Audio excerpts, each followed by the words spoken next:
మనకి ఎంత మేలు జరిగింది అని కూడా ఇప్పుడు చూడాల్సిన అవసరం ఉంది. ₹4.60 ఈయన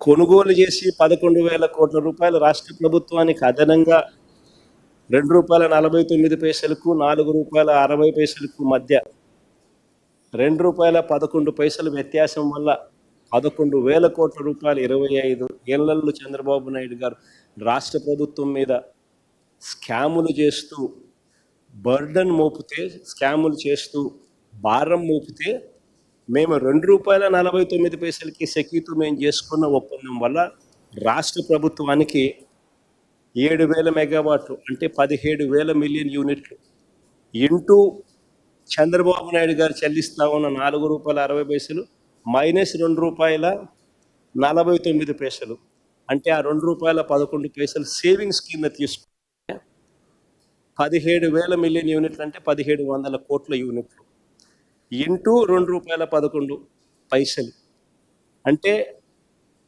సంవత్సరానికి 3,587 కోట్లు. 25 సంవత్సరాలలో 89,675 కోట్ల రూపాయలు రాష్ట్ర ప్రభుత్వానికి మేము ఆదా చేస్తాం. వర్సెస్ చంద్రబాబు నాయుడు ఆయన చేసిన పీపీఏ వల్ల 11,000 కోట్ల రూపాయలు అదనంగా ఆయన ఖర్చు చేయబోతా ఉన్నాడు. అయినా రాష్ట్ర ప్రభుత్వానికి ఇంత మంచి చేస్తూ ఒక చారిత్రాత్మక నిర్ణయం మనం తీసుకుంటే అయినా వక్రభాష్యాలు ఎలా ఉంటాయి అనేది ఈ మధ్యకాలంలోనే ఆశ్చర్యం కలిగించే విషయాలు చూస్తాం. ఈనాడులో ఒక కథ చూసిన ఈ మధ్యకాలంలో చూసిన ఈనాడు కథ ఇది ఒకసారి చూడండి. సెకీ ఒప్పందానికి సన్మానం జరిగింది అని చెప్పి నా ఫోటో పెట్టాడు. సీఎండీని తొలగిస్తూ కేంద్రం ఆకస్మిక నిర్ణయం. జగన్ ప్రభుత్వంతో ఒప్పందంపై వచ్చిన ఆరోపణలే పరోక్ష కారణం అని చెప్పి ఈనాడు రాస్తుంది. నిజంగా ఈ వార్త చూసిన తర్వాత ఈనాడు అనే పేపరు నిజంగా టాయిలెట్ పేపర్కి ఎక్కువ, టిష్యూ పేపర్కి తక్కువ. అదొక పేపర్ పట్టిన పీడన. అబద్ధాలు రాయడానికి అయినా కానీ హద్దు పొద్దు ఉండాలి. కారణం ఏమిటి అని అంటే ఏపీతో సెకీ ఒప్పందం ఎప్పుడు చేసుకుంది? ఏపీతో సెకీ ఒప్పందం ఒకసారి చూపించిన ఒకసారి. ఏపీతో సెకీ చేసుకున్న ఒప్పందం ఆ డేట్ ఒకసారి చూడండి.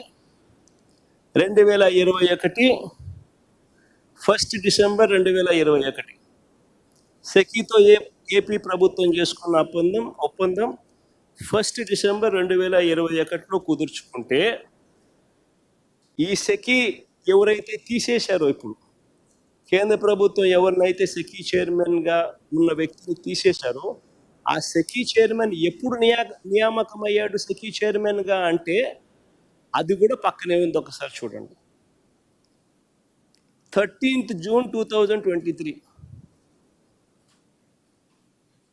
అసలు 13th జూన్ 2023లో ఈయన సెకీ చైర్మన్గా ఈయన నియామకం అయితే ఈ రామేశ్వర్ ప్రసాద్ గుప్తా అనే వ్యక్తి సెకీతో మేము ఒప్పందం చేసుకున్నది, రాష్ట్ర ప్రభుత్వం ఒప్పందం చేసుకున్నది 1 డిసెంబర్ 2021. అప్పుడు ఎవడో చైర్మన్. అప్పుడు ఈ మనిషి ఎక్కడ ఉన్నాడో కూడా తెలియదు, అసలు డిపార్ట్మెంట్లో కూడా లేడు. ఈ మనిషే లేడు. ఈ మనిషి ఎప్పుడో 13 జూన్ 2023లో వచ్చినాడు. వచ్చిన ఈ వ్యక్తిని కేంద్ర ప్రభుత్వం ఈ మధ్యకాలంలో తీసేసింది. దానికి దీనికి సంబంధం ఏంటి అంటే ఏదో సామెత ఉంది చూడు, దూడ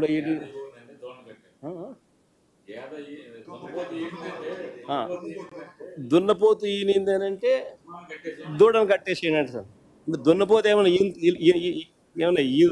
ఎలా భర్తీ ఇవ్వగలుగుతుంది? దూడను కట్టేసేయండి. అట్టగా అసలు ఎవడు లేడు, అసలు మనిషే లేడు. ఈయన 2013 జూన్ 2023లో ఈయన వచ్చినాడు. మన ఏపీ గవర్నమెంట్ సెకీతో ఒప్పందం చేసుకుంది 2021 డిసెంబర్లో చేసుకుంది. దానికి దీనికి సంబంధం లేదు. ఈ మనిషిని కేంద్ర ప్రభుత్వం ఇప్పుడు తీసేస్తే ఈ మనిషి ఈనాడు ముందు సెకీ ఒప్పందానికి సన్మానం జరిగింది. సిఎండిని తొలగిస్తూ కేంద్రం ఆకస్మిక నిర్ణయం. జగన్ ప్రభుత్వంతో ఒప్పందంపై వచ్చిన ఆరోపణలే పరోక్ష కారణం. అసలు వీళ్ళు మనుషులేనా? వీళ్ళు ఏమన్నా మాఫియా రాజ్యం ఇది.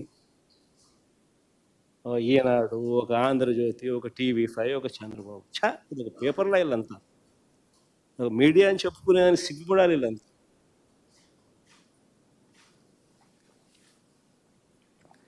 సరే, ఇంకో ముందుకు పోదాం. రాష్ట్ర ప్రభుత్వానికి సంబంధించిన పరిస్థితులు ఒకసారి చూస్తే రాష్ట్రంలో స్కాములు ఏ స్థాయిలో జరుగుతూ ఉన్నాయో కనిపిస్తూ ఉన్నాయి. కానీ ఎవడు రాయడు. ఈనాడులో కనపడదు, ఆంధ్రజ్యోతిలో కనపడవు ఈ స్కాములు. టీవీ5లలో అంతకన్నా చూపించారు. ఇంకా స్కాములు ముందుకు పోదాం. ఇంకా స్కాములు ముందుకు పోతే ఉర్సా అంట, ఊరు పేరు లేని ఉర్సా. ఎప్పుడన్నా పేరు విన్నారా? ఉర్సా అనే సంస్థ అంట, ఊరు పేరు లేని సంస్థకు విశాఖపట్నంలో రూపాయికి ఇడ్లీ వస్తుందో లేదో తెలియదు, కానీ రూపాయికి ఉర్సాకు 3,000 కోట్ల రూపాయలు భూములు ఇస్తున్నారు. దాని క్యాబినెట్ క్లియర్ చేసినాం. ఈ మనిషి నారా లోకేష్కి స్నేహితుడు.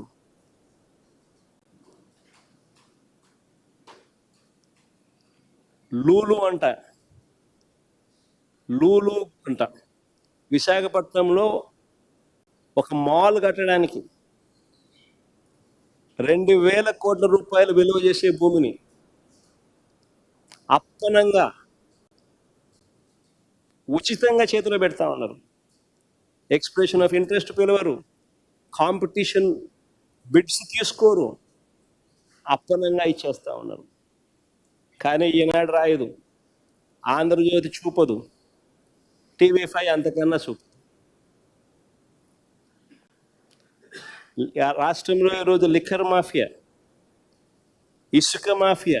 ఆ ఇసుక ఫోటో ఏది చూపిందో సరే.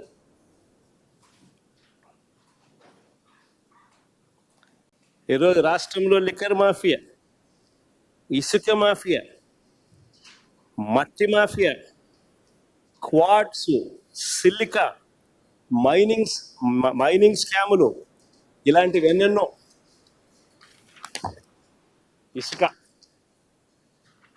ఒకసారి చూడండి, ఒకసారి మీరే.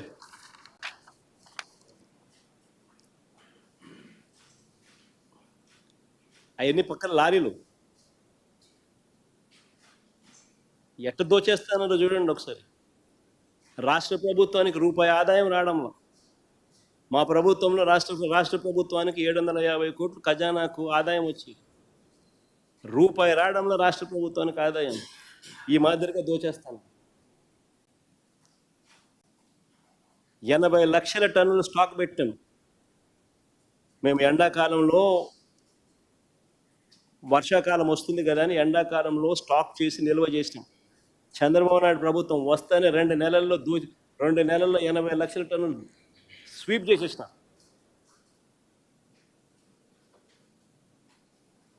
చూడండి ఫోటో.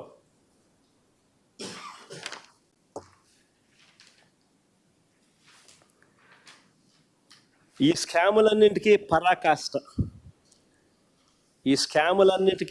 పరాకాష్ట ఏమిటనంటే అమరావతి పేరు మీద చేస్తా ఉన్న మరో దోపిడీ.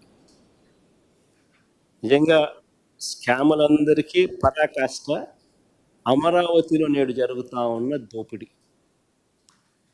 అమరావతి టెండర్లు చూస్తే ఇదే అమరావతిలో 2018లో కూడా టెండర్లు పిలిచినారు. ఇదే అమరావతిలో కూడా 2018లో టెండర్లు పిలిచినారు. ఆ టెండర్లో ఖరారైన టెండర్ల విలువ 41,170 కోట్లు. ఇందులో 5,587 కోట్లు చంద్రబాబు నాయుడు గారు గతంలోనే పూర్తి చేసిన పనులు. ఇది ఇక మిగిలిపోయిన పనులు ఎంత అంటే 35,583 కోట్లు. ఈ టెండర్లను రద్దు చేసి ఆ మిగిలిపోయిన వర్కులను, అంచనాలను విపరీతంగా పెంచేసి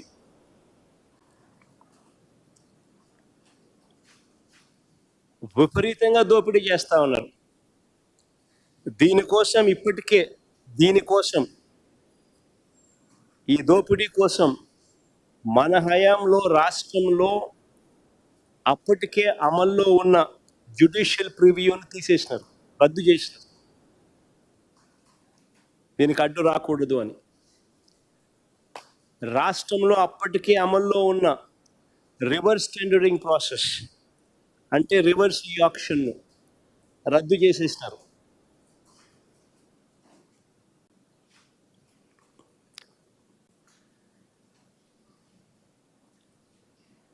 ఈ స్కాములో ఫెసిలిటేట్ చేసుకునే దానికోసం మొబిలైజేషన్ అడ్వాన్స్ని మళ్ళీ తీసుకొచ్చినారు. రాష్ట్రంలో మొబిలైజేషన్ అడ్వాన్స్ ఇచ్చే పరిస్థితి లేదు మన ప్రభుత్వంలో 5 సంవత్సరాలలో వైఎస్ఆర్సీపీ హయాంలో. చంద్రబాబు నాయుడు గారు స్కాముల కోసం మళ్ళీ మొబిలైజేషన్ అడ్వాన్స్ మళ్ళీ తీసుకొచ్చారు. 10% ఇస్తున్నాడు, 8% తీసుకుంటున్నాడు.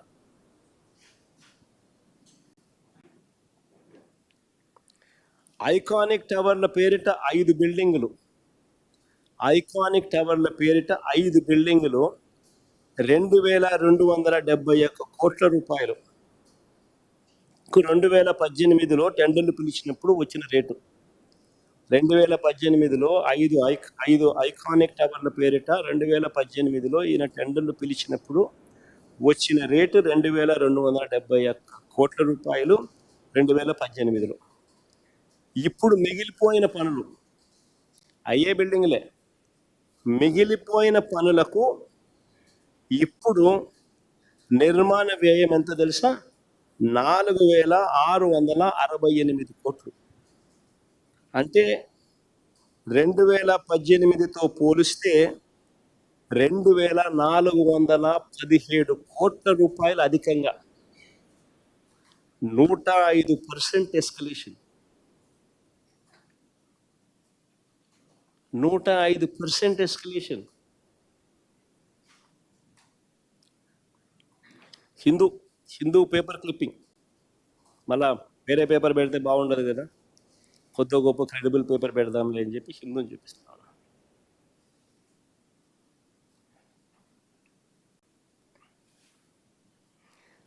స్క్వేర్ ఫీట్ ఎంత తెలుసా? 8,931 రూపాయలు.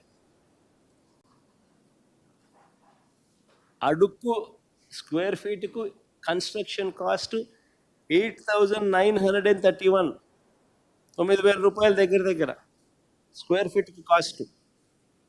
వీళ్ళు ఏమన్నా బంగారంతో కడతానారా? ఏమన్నా వెండితో ఏమన్నా పూతలేస్తా ఉన్నారా? నాకైతే అర్థం కాదు. ఇటుకే కదా పెట్టేది. ఇదే గవర్నమెంట్లో ఇతర వర్కుల కోసం గవర్నమెంట్ ఎస్ఎఫ్టీకి ఎంత ఇస్తా ఉందో తెలుసా? అన్ని ట్యాక్సులు కలిపి 2,500 ఇవ్వడంలా, అన్ని ట్యాక్సులు కలిపి 2,500 ఇవ్వడంలా.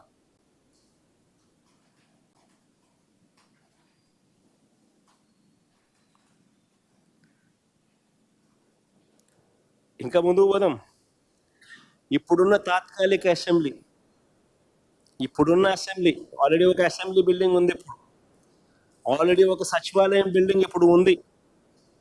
కరెంట్లీ వీ హ్యావ్ ఎగ్జిస్టింగ్ సచివాలయము, ఎగ్జిస్టింగ్ అసెంబ్లీ బిల్డింగ్ అంతా కలిపి ఇప్పటికే 6 బ్లాకుల్లో 6 లక్షల ఎస్ఎఫ్టీలో ఇప్పుడు ఉంది. 6 లక్షల ఎస్ఎఫ్టీలో 6 బ్లాకుల్లో ఇప్పటికే ఎగ్జిస్టింగ్ అసెంబ్లీ, ఎగ్జిస్టింగ్ సచివాలయం ఇప్పటికే ఉంది. ఇది ఉండగానే కొత్త సచివాలయం కడతాడంట, కొత్త అసెంబ్లీ మళ్ళీ కడతాడట. హెచ్ఓడి ఆఫీసులు, ఈ కొత్త సెక్రటేరియట్ హెచ్ఓడి ఆఫీసుల కోసం కొత్తగా కట్టబోయే, కేవలం ఇప్పుడు మళ్ళీ కొత్తగా కట్టబోయే సెక్రటేరియట్, మళ్ళీ కొత్తగా హెచ్ఓడి ఆఫీసులు అన్నీ కూడా ఆ సెక్రటేరియట్లో పెట్టడానికి ఈ మనిషి 53,57,389 స్క్వేర్ ఫీట్ కడుతున్నాడు. 6 లక్షల ఎస్ఎఫ్టీ ఇప్పుడు ఆల్రెడీ ఉంది. అన్ని హెచ్ఓడీలు కలుపుకున్నా, సెక్రటేరియట్లో ఉన్న స్టాఫ్ మొత్తం తీసుకున్నా, అంతమంది కలిసినా కానీ 12,000 మంది లేరు. ఆ 12,000 మంది ఇప్పటికే ఆ 6 లక్షల ఎస్ఎఫ్టీలో పనిచేస్తూ ఉన్నారు. కానీ ఈయన 53,57,389 స్క్వేర్ ఫీట్ కడతా ఉన్నాడు. ఆ 12,000 మంది మారారు కదా, ఈయన స్క్వేర్ ఫీట్ ఎక్కువ కడితే మాత్రం నెంబర్ ఏమో అదేమో మారదు కదా. హెచ్ఓడీలు అన్ని షిఫ్ట్ చేసినా కానీ ఆ నెంబర్ అయితే మారదు కదా. ఇప్పుడు ఉన్న నెంబరే కదా అదే 6 లక్షల ఎస్ఎఫ్టీ. మరి ఎందుకు కడతా ఉన్నట్టు? ఎందుకంటే అమరావతి ఇలానే కొనసాగాలి, నిరంతరం కాంట్రాక్ట్లు ఉండాలి, నిరంతరం ఈయనకు పనులు జరుగుతూ ఉండాలి, నిరంతరం వాళ్ళు బిల్లులు ఇస్తూ ఉండాలి, నిరంతరం వాళ్ళు డబ్బులు వెనక్కిస్తూ ఉండాలి. ఇది నిరంతరం జరుగుతూ ఉండాలి. హైదరాబాద్లో ఈ మధ్యకాలంలో కేసీఆర్ కట్టాడు 8,58,000 ఎస్ఎఫ్టీలు.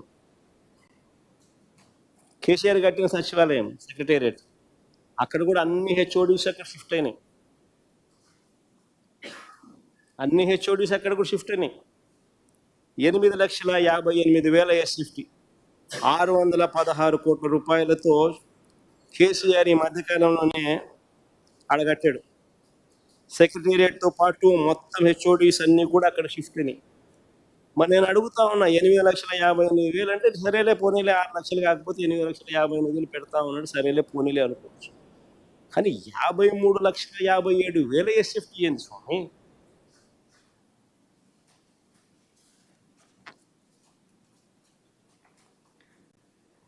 ఇప్పటికే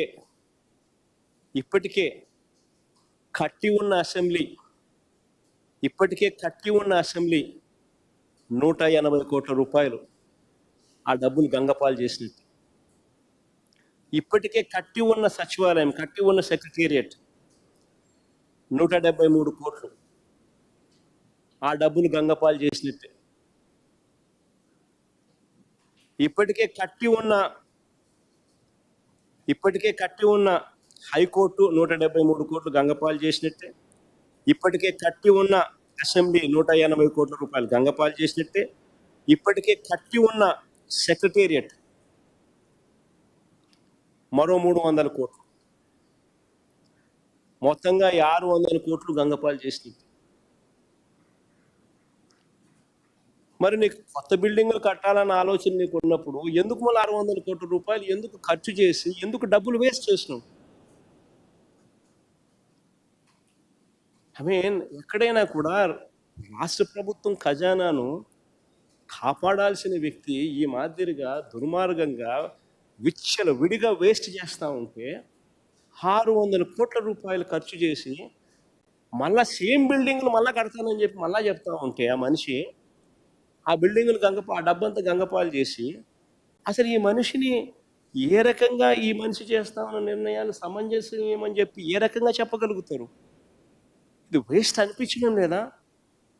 అప్పులు తీసుకొచ్చి బిల్డింగులు కట్టి అప్పులు తీసుకొచ్చి రాష్ట్ర ప్రభుత్వం ప్రజల మీద అప్పుల భారం మోపుతూ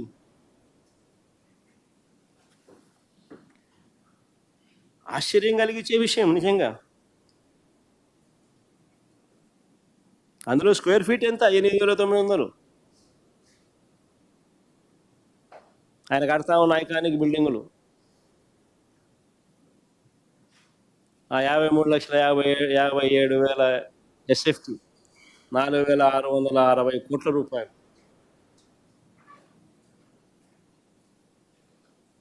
సాధారణంగా స్క్వేర్ ఫీట్కు 4,000 రూపాయలు కన్నా పెడితే హైదరాబాద్లో కానీ బెంగళూరులో కానీ ఎక్కడైనా కూడా 5 స్టార్ లాబీస్తో కూడిన అపార్ట్మెంట్స్ దొరుకుతాయి. మామూలుగా కన్స్ట్రక్షన్ కాస్ట్ 3,000, మామూలుగా బ్రహ్మాండమైన అపార్ట్మెంట్లు లేదు. 5 స్టార్ అపార్ట్మెంట్లు కావాలా, ఇటాలియన్ మార్బుల్ కాడ నుంచి అటువంటి అపార్ట్మెంట్లు కావాలని అనుకుంటే కూడా కన్స్ట్రక్షన్ కాస్ట్ 4,000 పెడితే హైదరాబాద్లో కానీ బెంగళూరులో కానీ బ్రహ్మాండంగా దొరుకుతాయి ఎక్కడైనా. మరి ఇది ఏమి రేట్లు ఇవి? కళ్ళు జదుగుతా ఈ రేట్లు చూస్తూ ఉంటే. ఇంకొక అడుగు ముందుకేస్తాం. అమరావతిలో రోడ్ల నిర్మాణం 4 లేన్ ఎన్హెచ్ టెండర్లు ఇవి. ఎన్హెచ్ టెండర్లు ఇవి 4 లేన్. రేట్ పర్ కిలోమీటర్ 14 కోట్లు 15 కోట్లు దాటంలో 11 కోట్ల నుంచి 15 కోట్లు 11.5 కోట్ల నుంచి 14.5 కోట్లు. అమరావతిలో కొన్ని రోడ్లు కిలోమీటర్ 50 కోట్లు. అక్కడ 50 మీటర్లు, ఇక్కడ ఇది కూడా ఎన్హెచ్, ఇది కూడా 4 లేన్ అంటే 50 మీటర్లు. డెఫినేషన్ ఆఫ్ 4 లేన్ 50 మీటర్స్ అంటే 4 లేన్ అనే చెప్తుంది.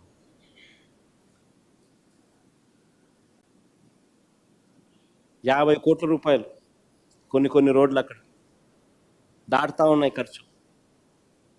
ఇక టెండర్లు పిలిచిన ఎన్హెచ్ 11.5 కోట్ల నుంచి 14.5 కోట్లు.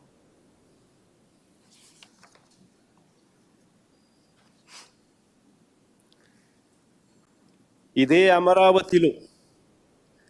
అమరావతిలో గతంలో చంద్రబాబు నాయుడు అనే వ్యక్తి స్కాములు చేస్తూ, ఇదే మాదిరిగానే కన్స్ట్రక్షన్ యాక్టివిటీస్లో లంచాలు తీసుకుంటూ ఈ మనిషి రెడ్ హ్యాండెడ్గా దొరికిన సందర్భాలలో, ఐ రిపీట్ దోస్ వర్డ్స్, దొరికిన సందర్భాలలో చంద్రబాబు నాయుడు గారికి ఇచ్చిన ఇన్కమ్ ట్యాక్స్ నోటీస్ చూడండి ఒకసారి. నేను కాదు ఇచ్చింది, ఇన్కమ్ ట్యాక్స్ నోటీసులు చంద్రబాబు నాయుడు గారికి ఇచ్చింది.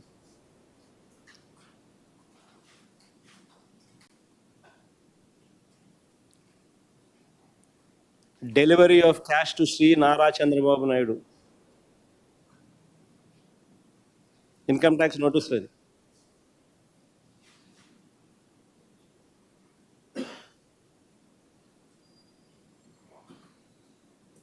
శ్రీనివాసరావు చంద్రబాబు నాయుడు గారి పిఏ,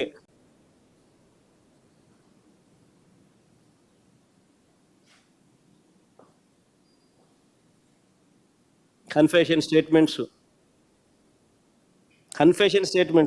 ఆరోపణలు కాదు, కన్ఫెషన్ స్టేట్మెంట్లు.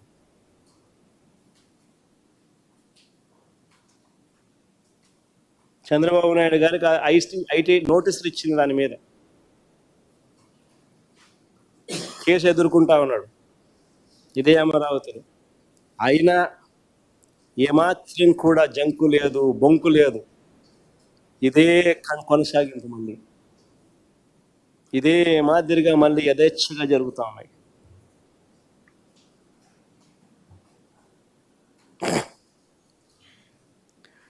మరోవైపు సెల్ఫ్ ఫైనాన్స్ మోడల్ అంటూ అందరినీ మభ్యపెట్టిన చంద్రబాబు నాయుడు, అమరావతి అంటే సెల్ఫ్ ఫైనాన్స్ మోడల్ అంటూ అందరినీ మభ్యపెట్టిన చంద్రబాబు నాయుడు గారు అమరావతి కోసం చేస్తున్న అప్పులు ఇవాళ ఆకాశాన్ని అంటుతా ఉన్నాయి. ప్రపంచ బ్యాంక్ ఏడీబీ నుంచి 15,000 కోట్లు, హడ్కో నుంచి 11,000 కోట్లు, కేఎఫ్డబ్ల్యూ జర్మనీ బ్యాంక్ నుంచి 5,000 కోట్లు, సిఆర్డిఏ బాండ్ల నుంచి 21,000 కోట్లు, ఇలా ప్రస్తుతానికి 52,000 కోట్ల రూపాయలు అప్పు చేస్తా ఉన్నాడు. ఇవి కాక ఈ ఆర్థిక సంవత్సరం బడ్జెట్ నుంచి మరో 6,000 కోట్ల రూపాయలు కేటాయించారు. సో ఎక్కడ సెల్ఫ్ ఫైనాన్స్ మోడల్? ఉన్న పాత 50,000 ఎకరాలకు సంబంధించిన పరిస్థితి ఈ మధ్యకాలంలో చంద్రబాబు నాయుడు గారు ఫైనాన్స్ కమిషన్ వాళ్ళు మన ఆంధ్ర రాష్ట్రానికి పర్యటనకు వచ్చినప్పుడు చంద్రబాబు నాయుడు గారు వాళ్ళకి ప్రజెంటేషన్ ఇచ్చి, ఆంధ్రప్రదేశ్లో ఇప్పుడు నడుస్తూ ఉన్న ఈ 50,000 ఎకరాలకు సంబంధించిన వర్కులకు సంబంధించి 77,000 కోట్లు కావాలి అని స్వయంగా చంద్రబాబు నాయుడు గారు ఫైనాన్స్ కమిషన్ చైర్మన్ ఇక్కడికి వచ్చినప్పుడు ఆయన ఇచ్చిన ప్రజెంటేషన్ అది. ఈనాడు పేపర్ క్లిప్పింగ్, మీరు సాయం చేస్తే పుంజుకుంటాం, Eenadu paper cutting. Finance commission chairman వస్తే చంద్రబాబు నాయుడు స్వయంగా అడిగింది 77,000 కోట్ల రూపాయలు కావాలి.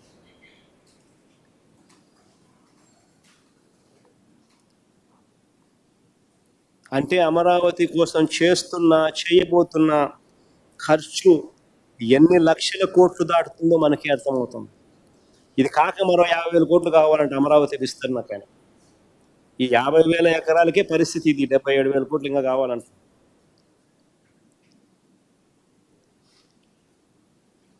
ఇంకొక 50,000 ఎకరాలు మళ్ళీ సేకరించి ఈ పెద్ద మనిషి అమరావతి విస్తరణ కోసం మరో 50,000 ఎకరాలు కావాలంటుంది. తీరా చూస్తే ఎన్ని లక్షల కోట్లు కావాలి. అది అయిపోయేసరికి ఆ తర్వాత ఆ 2-3 లక్షల కోట్లు ఇంకా ఎన్ని లక్షల కోట్లు అవుతుంది అయిపోయే సమయానికల్లా.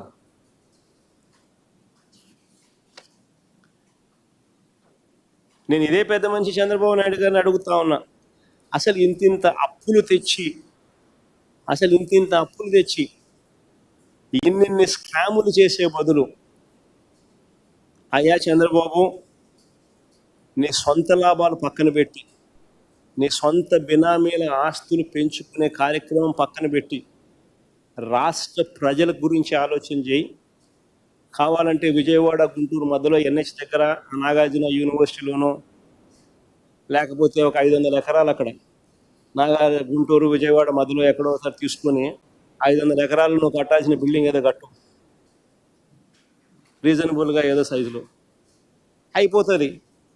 విజయవాడ గుంటూరు ఎప్పుడో ఒకసారి కలుస్తాయి.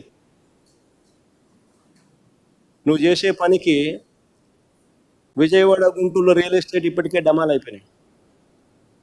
మా హయాంలో విజయవాడ నుంచి మచిలీపట్నం దాకా రియల్ ఎస్టేట్ రేట్లు పెరిగినాయి. విజయవాడ టు పెనమలూరు టు మచిలీపట్నంలో పోర్టు కట్టాం, మెడికల్ కాలేజ్ కట్టాం. దానివల్ల మొత్తం 45 కిలోమీటర్లు విజయవాడ టు మచిలీపట్నం రేట్లు బ్రహ్మాండంగా పెరిగింది.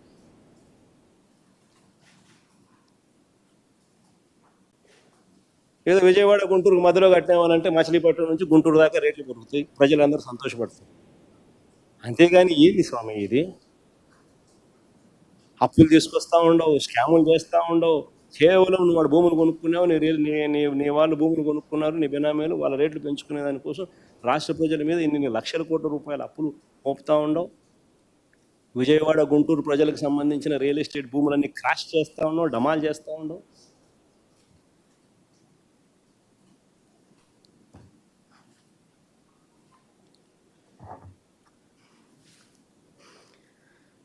అవినీతి బాగోతలే కాదు, చంద్రబాబు నాయుడు గారి అవినీతి బాగోతాలే కాదు, పరిపాలనలో వరుస వైఫల్యాలతో చంద్రబాబు గ్రాఫ్ రోజుకు పడిపోతూ ఉంది. ఇది వాస్తవం. 12 నెలల కాలంలో ఏ ముఖ్యమంత్రికైనా, ఏ ప్రభుత్వానికైనా యాంటీ ఇన్కంబెన్సీ అంటే ప్రభుత్వ వ్యతిరేక ఓటు ఈ స్థాయిలో ఉండాల్సి ఉంటే ఈ పెద్ద మనిషి చంద్రబాబు నాయుడు గారికి ఇప్పటికే ఈ స్థాయిలోకి వెళ్ళిపోయినాడు. ప్రభుత్వ వ్యతిరేక ఓటు. కాబట్టి ఈ పెద్ద మనిషి నెలకో డైవర్షన్ పాలిటిక్స్లో ఈయన స్కాముల్లో భాగంగా ప్రజల దృష్టిని మళ్లించేందుకు చంద్రబాబు ఆయన దొంగల ముఠ రకరకాల ప్రయత్నాలు చేస్తూ ఉన్నారు. ఆయన దొంగల ముఠ అంటే ఆయన ఈనాడు, ఆయన ఆంధ్రజ్యోతి, ఆయన TV5, ఇంకా మిగతా వాళ్ళు ఎవరు మీ అందరికీ కూడా తెలుసు. అందరూ దోచుకోవడము, పంచుకోవడము, ఎవరు రాయరు, ఎవరు సూపరు, ఎవరు మాట్లాడరు. ఇది జరిగే కార్యక్రమం. సంవత్సరం దాటింది చంద్రబాబు నాయుడు గారు ముఖ్యమంత్రి, ఎన్నికల తేదీ నుంచి లెక్కేసుకుంటూ.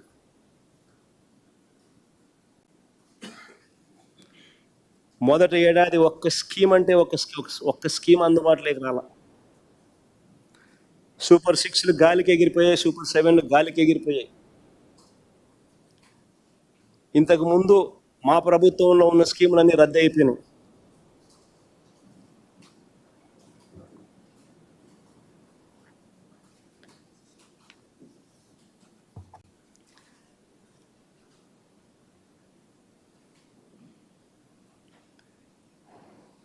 మే నెల కూడా అయిపోవస్తూ ఉంది. ఇస్తానన్న రైతు భరోసా 26,000 రూపాయలు ప్రతి రైతు. గత ఏడాది ఇవ్వలేదు.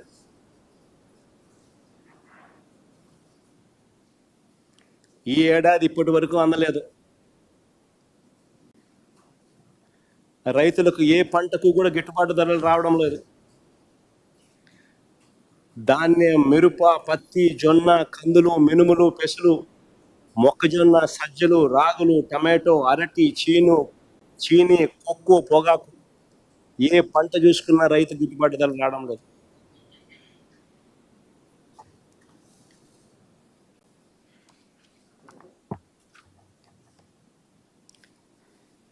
ఇస్తానన్న అమ్మఒడి ప్రతి తల్లికి ఎంతమంది పిల్లలుంటే అంతమందికి ప్రతి ఒక్కరికి 15,000 చొప్పున గత ఏడాది ఎగనామం పెట్టావు.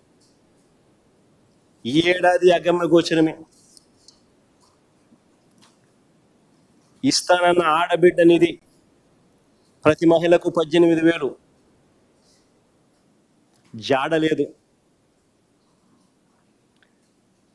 మహిళలకు ఉచిత ప్రయాణం ఊసలేదు. నిరుద్యోగ యువతకు సంవత్సరానికి 36,000 కనిపించడం లేదు. 50 ఏళ్ళకి పెన్షన్ రూపేణా ప్రతి మహిళకు 48,000 రూపాయలు.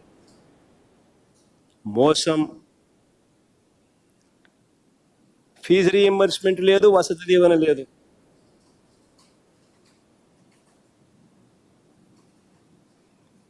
ప్రతి 3 నెలలకు ఒకసారి మా ప్రభుత్వంలో 3 నెలలు అయిపోయిన వెంటనే, క్వార్టర్ అయిపోయిన వెంటనే ఇచ్చే పరిస్థితి నుంచి సంవత్సరం దాటిపోయింది. ఫీజు రీఎంబర్స్మెంట్ లేదు, వసతి దీవెన లేదు. ఆరోగ్యశ్రీ లేదు, ఆరోగ్య ఆసరా లేదు. ఆరోగ్యశ్రీ బకాయిలు సంవత్సరం దాటింది. నెట్వర్క్ హాస్పిటల్స్ పేమెంట్ లీక్ 3,500 కోట్లు పైచిలుకు బకాయిలు. పేషెంట్లను చూద్దాంలా.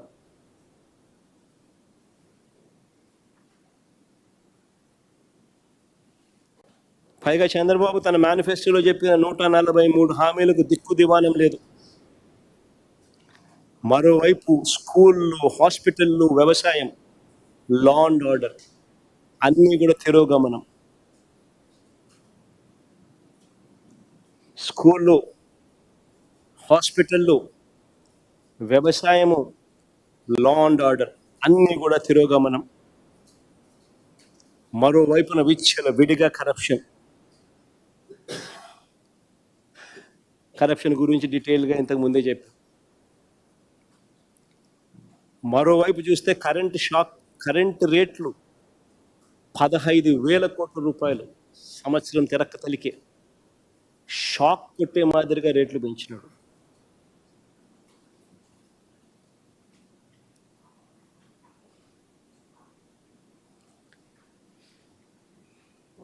ఇలాంటి పరిస్థితిలో చంద్రబాబు నాయుడు గారు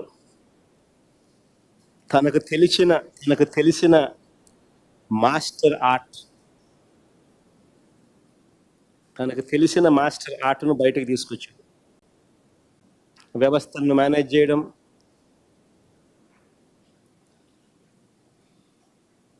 సమస్యల మీద, తన మోసాల మీద ఏ ఒక్కరైనా కూడా ప్రశ్నించే పరిస్థితి రాకుండా ప్రశ్నించి ఆ గొంతును నొక్కడం కోసం రెడ్ బుక్ రాజ్యాంగ పాలన తీసుకురావడం, రాజకీయ కుట్రలు చేయడం, దాని ఫలితంగానే ఈరోజు ఇంకొక కరెంట్ అఫైర్స్లో ఉన్న ఇంకొక సబ్జెక్ట్ గురించి విపులంగా చెప్తాను. దాని ఫలితంగానే లిక్కర్ స్కామ్పై తప్పుడు కేసు పెట్టి రాజకీయ కక్షకు దిగడం. నిజంగా ఎంత ఆశ్చర్యం కలిగించే విషయం అంటే ఇది. అసలు స్కామ్ ఎక్కడ జరిగింది అని నేను అడుగుతా ఉన్నా. అందరూ ఆలోచన చేయండి అని అడుగుతా ఉన్నా. నేను అడిగే ప్రశ్నలకు సమాధానం మీలో ప్రతి ఒక్కరూ కూడా ఆలోచన చేయమని కోరుతా ఉన్నాను. నేను అడిగే ఈ ప్రతి ప్రశ్న మీ మనస్సాక్షిని మీరు అడగండి అని చెప్పి నేను అడుగుతా ఉన్నా. అసలు స్కామ్ ఎక్కడ జరిగింది అని అడుగుతా ఉన్నా. లంచాలు ఎవరైనా ఎందుకు ఇస్తారు?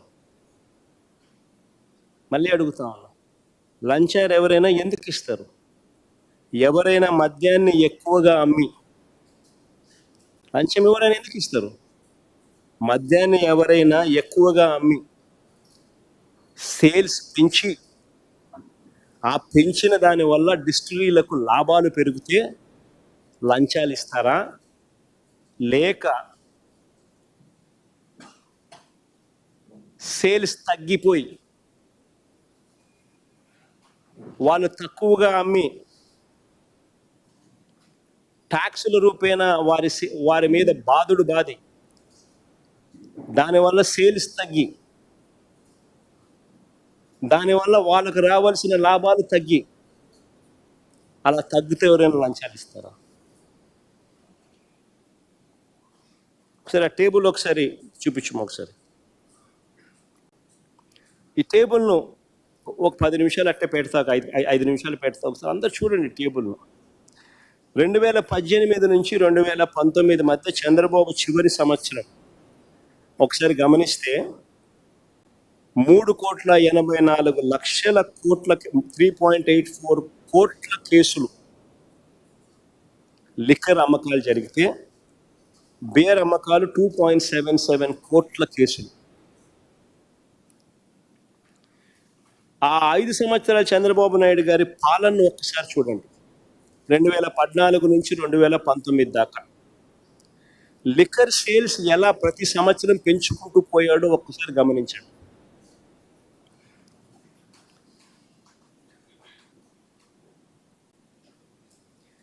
అమ్మకాలు ఇలా పెరగడం వల్ల ఈ లిక్కర్ కంపెనీలకు లాభాలు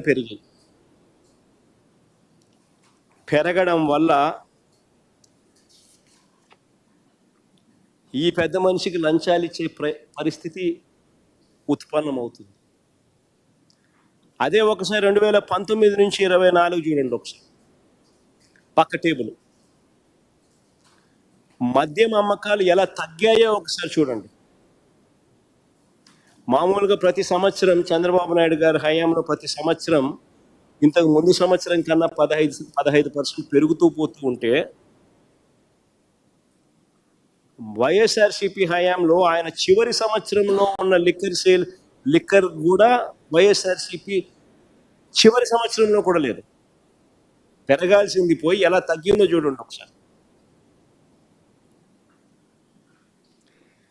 లిక్కర్ సేల్స్ తగ్గాయి. ఎందుకు తగ్గాయి? ట్యాక్సులు బాధం. లిక్కర్ కంపెనీలకు లాభాలు ఇవ్వలేదు, లిక్కర్ కంపెనీలకు లాభాలు రాలేదు, గవర్నమెంట్కి ఆదాయం పెరిగింది. లిక్కర్ సేల్స్ ఎందుకు తగ్గాయి? ట్యాక్సులు పెంచి లిక్కర్ సేల్స్ను తగ్గించి తద్వారా లిక్కర్ కంపెనీల డిస్టిలరీలకు సంబంధించిన లాభాలు తగ్గాయి. లిక్కర్ సేల్స్ తగ్గాయి, ట్యాక్సులు పెంచి లిక్కర్ సేల్స్ను తగ్గించి తద్వారా లిక్కర్ కంపెనీల డిస్టిలరీల లాభాలు తగ్గించి రాష్ట్రానికి ఆదాయాలు తీసుకొచ్చాం.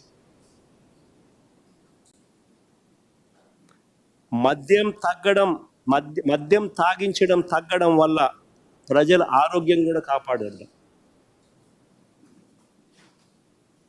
మద్యం తాగడం తగ్గించడం వల్ల ప్రజల ఆరోగ్యానికి కూడా మేలు చేశాం. ఆదాయాలు ఒకసారి చూడండి. ఆదాయాలకు వైపున రాష్ట్ర ఖజానాకు ఆదాయాలు పెరిగి ఒక కేసు మీద వైఎస్ఆర్సీపీ ప్రభుత్వ హయాంలో ఒక కేసు మీద రాష్ట్ర ప్రభుత్వానికి వచ్చిన ఆదాయం ఎంత అని చూస్తే 5,649 రూపాయలు ఒక కేసు మీద రాష్ట్ర ప్రభుత్వానికి వచ్చిన ఆదాయం వైఎస్ఆర్సీపీ హయాంలో. అదే చంద్రబాబు హయాంలో ఒక కేసు మీద రాష్ట్ర ప్రభుత్వానికి వచ్చిన ఆదాయం కేవలం 2,600 రూపాయలు. తేడా చూడండి.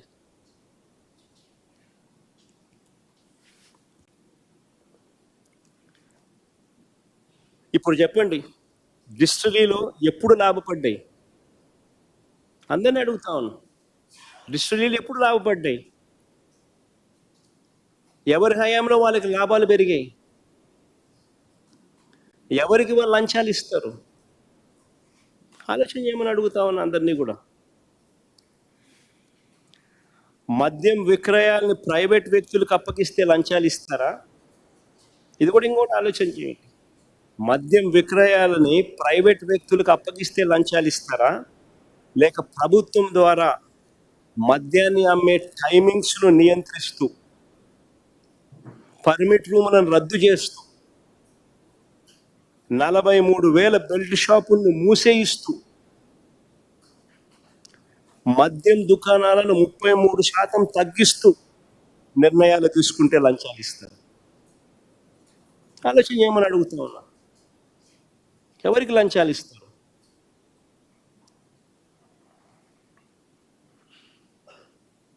మా ప్రభుత్వ హయాంలో లాభ ఆపేక్ష లేకుండా లిక్కర్ అమ్మకాలను ప్రభుత్వమే చేసింది, లాభాపేక్ష ఉండకూడదని.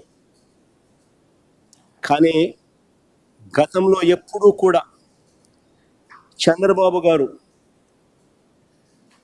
లిక్కర్ వ్యాపారం అంతా మొత్తం తన ప్రైవేట్ మాఫియా చేతిలో పెట్టి నడిపించాడు.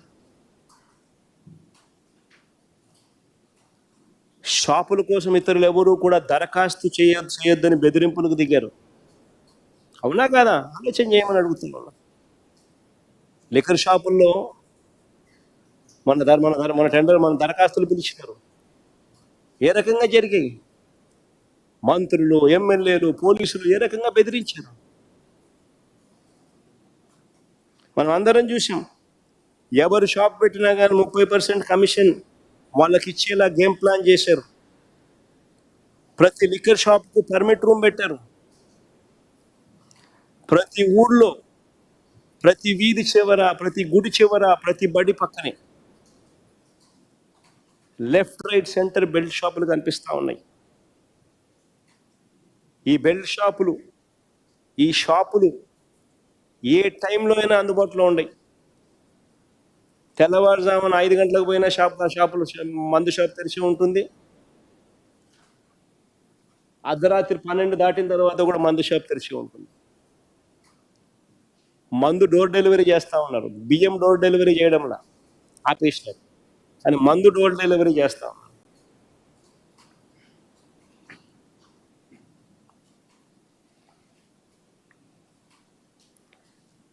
ఈ ప్రతి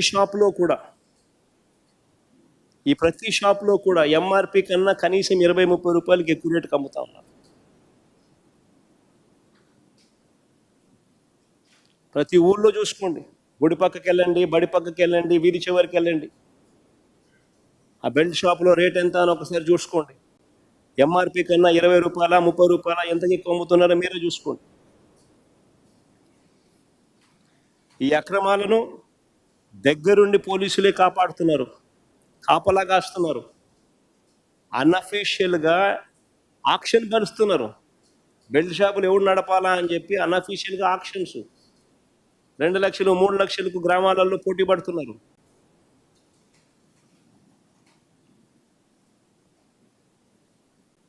₹20, ₹30 ఎంఆర్పి కన్నా ఎక్కువ రేటుకి అమ్ముతున్నారు. దగ్గరుండి పోలీసులు అమ్మిస్తున్నారు. ఈ డబ్బంతా కింద నుంచి పై వరకు వీళ్ళే పంపకాలే. ఒకవైపున ఈ పంపకాలు ఇలా మాదిరిగానే పంపకాలు పంచుకోవడమే కాకుండా, ఏ లిక్కర్ కంపెనీ డిస్టిలరీకి మేలు చేయాలనో వారికి వీరే ప్రైవేట్ లిక్కర్ షాపుల సైన్యంతో వీళ్ళు ఇండెంట్ ప్లేస్ చేస్తారు. అంతా వీళ్ళ చేతుల్లోనే ఉన్నాయి షాపులు, వీళ్ళే ఇండెంట్ ప్లేస్ చేస్తారు. చంద్రబాబు నాయుడు ఏ డిస్టిలరీకి మేలు చేయాలనుకుంటాడో, ఎవరికి మేలు చేయాలనుకుంటాడో వాళ్ళ పేరు మీద వీళ్ళ ప్రైవేట్ సైన్యంతో ఇండెంట్ ప్లేస్ చేస్తారు. అలా వీళ్ళు ఇండెంట్ ప్లేస్ చేస్తే ఆ డిస్టిలరీ వాళ్ళకు ఎక్కువ మద్యం సప్లై చేసే పరిస్థితి వాళ్ళకు ఉంటుంది.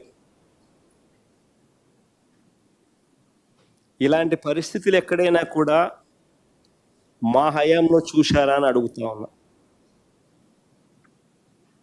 మా హయాంలో ఎంఆర్పికి మించి ఒక్క పైసా కూడా ఎప్పుడైనా ఎక్కడైనా అధికంగా వసూలు చేసిన పరిస్థితులు ఎక్కడైనా ఉన్నాయా అని అడుగుతున్నాం. మరి ఎవరి హయాంలో ఎవరి పాలసీ వల్ల లంచాలకు ఆస్కారం ఉంటుందో మీరే చెప్పండి అని అడుగుతున్నా. ప్రైవేట్ షాపుల చేత, ఇది బాగా వినండి, ప్రైవేట్ షాపుల చేత, ఎందుకంటే అంతా ప్రైవేట్ మాఫియా కాబట్టి, అంతా వీళ్ళ ఎమ్మెల్యేలు, వీళ్ళ మంత్రులు, అంతా వీళ్ళ నాయకులు వీళ్ళ కనుసన్నల్లో నడుస్తూ ఉన్నారు కాబట్టి ప్రైవేట్ షాపుల చేత వీరు ఎంపిక చేసుకున్న డిస్టిలరీలకు మాత్రమే అధికంగా ఆర్డర్లు ఇచ్చేలా ఈ ప్రైవేట్ షాపుల మాఫియా చేత ఇండెంట్ ప్లేస్ చేస్తే లంచాలు ఇస్తారా, లేక మన హయాంలో చెప్తున్నా, లేక ప్రతి బాటిల్పై క్యూఆర్ కోడ్ పెట్టి,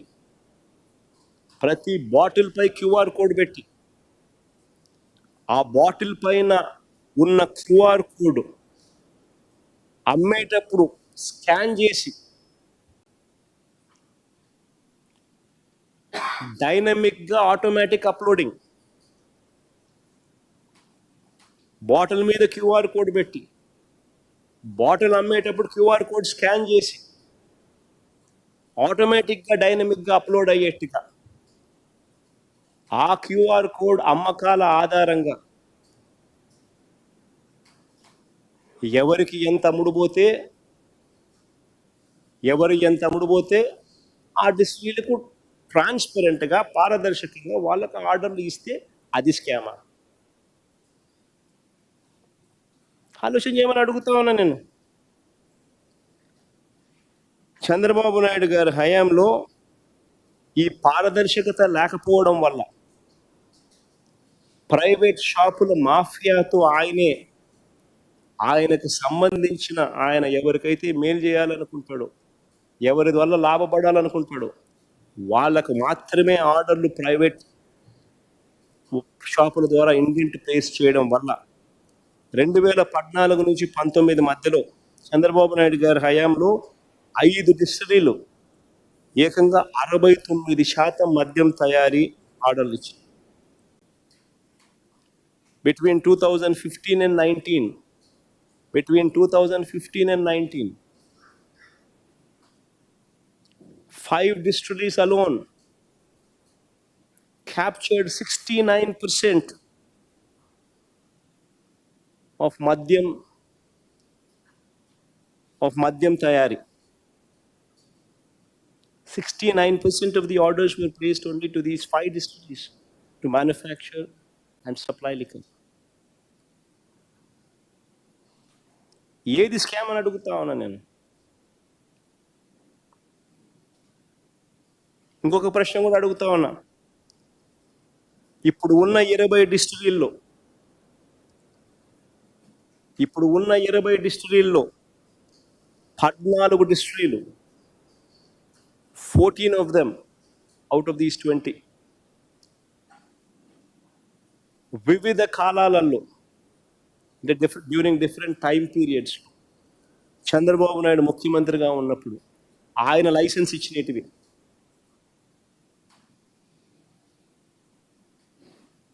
మిగిలిన 6 కూడా వైఎస్ఆర్సీపీ ప్రభుత్వం లైసెన్స్ ఇచ్చినటివి కాదు, వేరియస్ అదర్ గవర్నమెంట్స్ ఎప్పుడెప్పుడో ఇచ్చినటివే తప్ప వైఎస్ఆర్సీపీ గవర్నమెంట్ ఒక్కటంటే ఒక్క డిస్టిలరీ లైసెన్స్ కూడా ఇవ్వాల.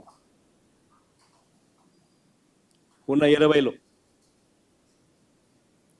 ఇంకొక విషయం, ఆ 20 డిస్టిలరీలను ఎంపానల్ చేసింది ఎవరు? ఆ 20 డిస్టిలరీలను ఎంపానల్ చేసింది చంద్రబాబు నాయుడే. వైఎస్ఆర్సీపీ ప్రభుత్వం ఒక్కటంటే ఒక్క డిస్టిలరీని కూడా అడిషనల్గా ఎంపానల్ చేసింది లేదు.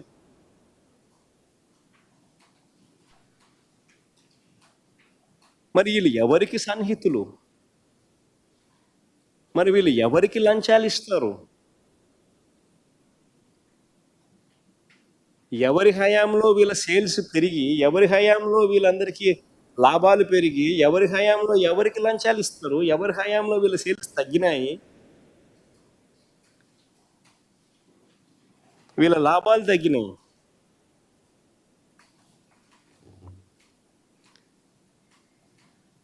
చివరకు చంద్రబాబు అండ్ కో 2022లో మా ప్రభుత్వంలో 2022లో ఈ చంద్రబాబు అండ్ ఈ కో కంపెనీస్ కాంపిటీషన్ కమిషన్ ఆఫ్ ఇండియాలో కేసు వేసింది. సిసిఐలో, కాంపిటీషన్ కమిషన్ ఆఫ్ ఇండియాలో. ఈ ఆర్డర్ను జాగ్రత్తగా పరిశీలించాలని మీ అందరినీ కూడా కోరుతాను. ఈ పిటిషన్లో వేసిన అంశాలన్నీ కూడా టీడీపీ వాళ్ళు అప్పుడు ఇప్పుడు చేస్తున్న అభియోగాలే. అందుకనే ఇది జాగ్రత్తగా అందరూ కూడా చూడమని చెప్పి కోరుతా ఉన్నా. Because competition commission of India is a quasi judicial body. It is governed by a judge. It's a quasi judicial body.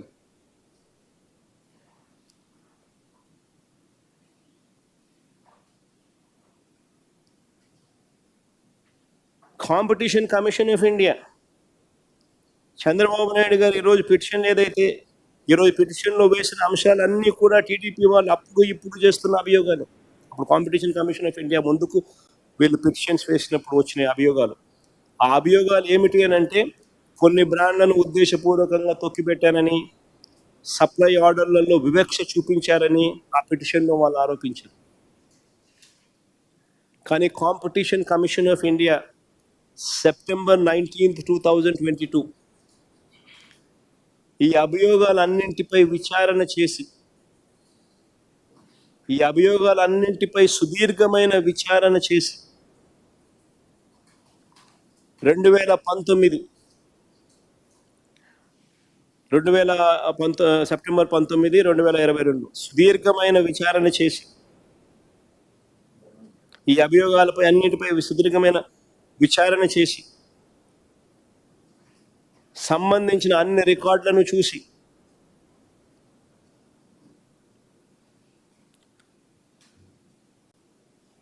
Supply ఆర్డర్లన్నింటినీ పరిశీలించి చారిత్రాత్మకమైన జడ్జిమెంట్ కూడా ఇచ్చినారు. ఆ జడ్జిమెంట్ ఒకసారి చదవండి. In light of the facts and evidence on record and based on the submissions of parties, the allegations of abuse raised by the informants are not found to be validated, and no case of contravention of provisions of Section 4 of the Act can be stated to have arisen on the part of OPs warranting an investigation into the matter.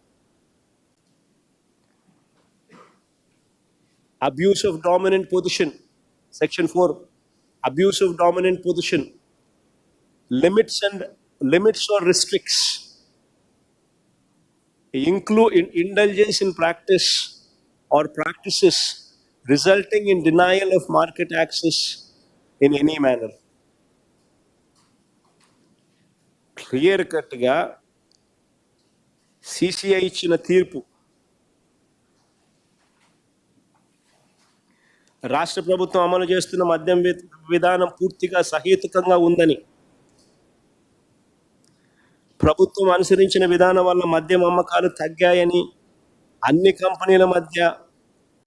కంపెనీల మద్యం బ్రాండ్లు కొంటున్నారని, వాటికి సంబంధించిన చెల్లింపులు కూడా సకాలంలో చేస్తున్నారని తీర్పిచ్చింది. సిసిఐ ఇచ్చిన తీర్పులో పారా 85, 90, 95, 96, 97, 98 and 101 పారాల్లో ఈ మొత్తం వివరాలన్నీ కూడా ఉంటాయి. ఈ సిసిఐ జడ్జ్మెంట్ కాపీ కూడా ఈరోజు ఈ మీటింగ్ అయిపోయే లోపల మీ అందరికీ కూడా it will be put up in public domain also.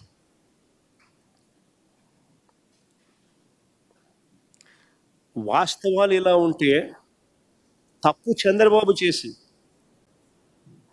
Private షాపుల కార్టెల్తో తనకు కావలసిన డిస్టిలరీలకు మేలు జరిగే విధంగా ఈ ప్రైవేట్ షాపుల చేత తాను ఇండెంట్ ప్లేస్ చేసి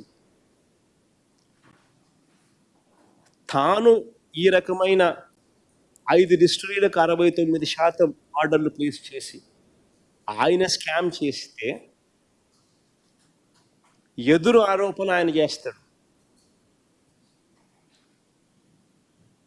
ప్రతి బాటిల్ మీద క్యూఆర్ కోడ్ పెట్టి అమ్మేటప్పుడు ఆ క్యూఆర్ కోడ్ను స్కాన్ చేసి ఆ స్కాన్ చేసిన క్యూఆర్ కోడ్ డైనమిక్గా రియల్ టైం బేసిస్లో ఆటోమేటిక్లీ అప్లోడ్ అవుతుంది. దాని ఆధారంగా పారదర్శకంగా మేం చేస్తే చంద్రబాబు నాయుడు గారు అనే వ్యక్తి ఎటువంటి దుర్మార్గమైన ఆలోచనలతో దుర్మార్గమైన ఆరోపణలు చేస్తూ ఉన్నాడు అనే దానికి నిదర్శనం. వాస్తవాలు ఇలా ఉంటే చంద్రబాబు నాయుడు గారు ఇప్పుడు భయపెట్టి బెదిరించి తప్పుడు సాక్ష్యాలు సృష్టించి తప్పుడు వాంగ్మూలాలను సృష్టించి అరాచకంగా చంద్రబాబు నాయుడు గారు వ్యవహరిస్తూ ఉన్నాడు. బ్రేవరేజెస్ కార్పొరేషన్స్లో పనిచేస్తూ ఉన్న సత్యప్రసాద్ అనే వ్యక్తి ఒక సాధారణ ఉద్యోగి, సూపరింటెండెంట్ స్థాయి. ఎంతమంది సూపరింటెండెంట్ ఉంటారో తెలుసా ఎక్సైజ్ డిపార్ట్మెంట్లో? 10ల సంఖ్యలో ఉంటారు. ఒక సాధారణ స్థాయి ఉద్యోగి. అనూష అని ఇంకొక అమ్మాయి ఎవరు, ఆమె చిన్న క్లరికల్ ఉద్యోగి, అది కూడా అవుట్ సోర్సింగ్ ఉద్యోగి. ఏందండి వాళ్ళని బెదిరించి వాంగ్మూలం తీసుకోవడం?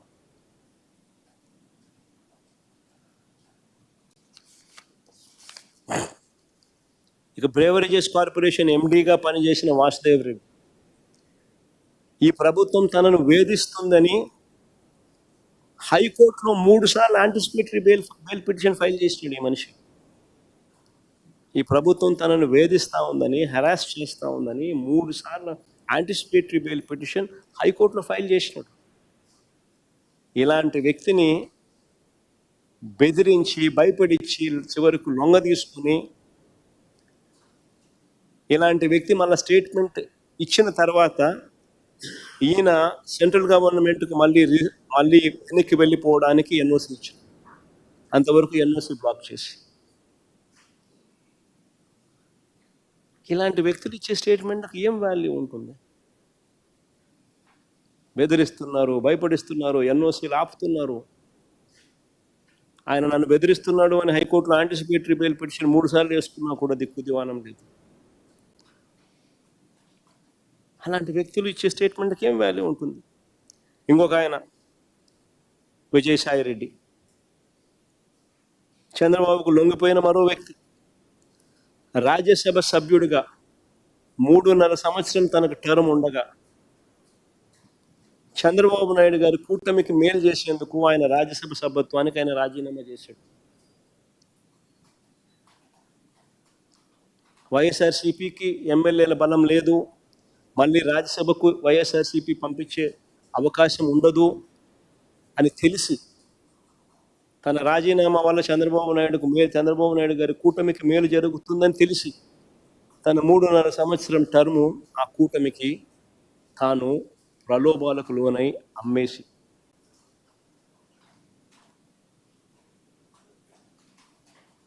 అలాంటి వ్యక్తి ఇచ్చే స్టేట్మెంట్లకు ఏం వాల్యూ ఉంటుంది? అటువైపు నుంచి మనం కూడా ఇటువైపున ఏమన్నా తీసుకొని ఇటువైపున తీసుకొని ఇదే మాదిరిగానే చెప్పిస్తే వాల్యూ ఉంటుంది?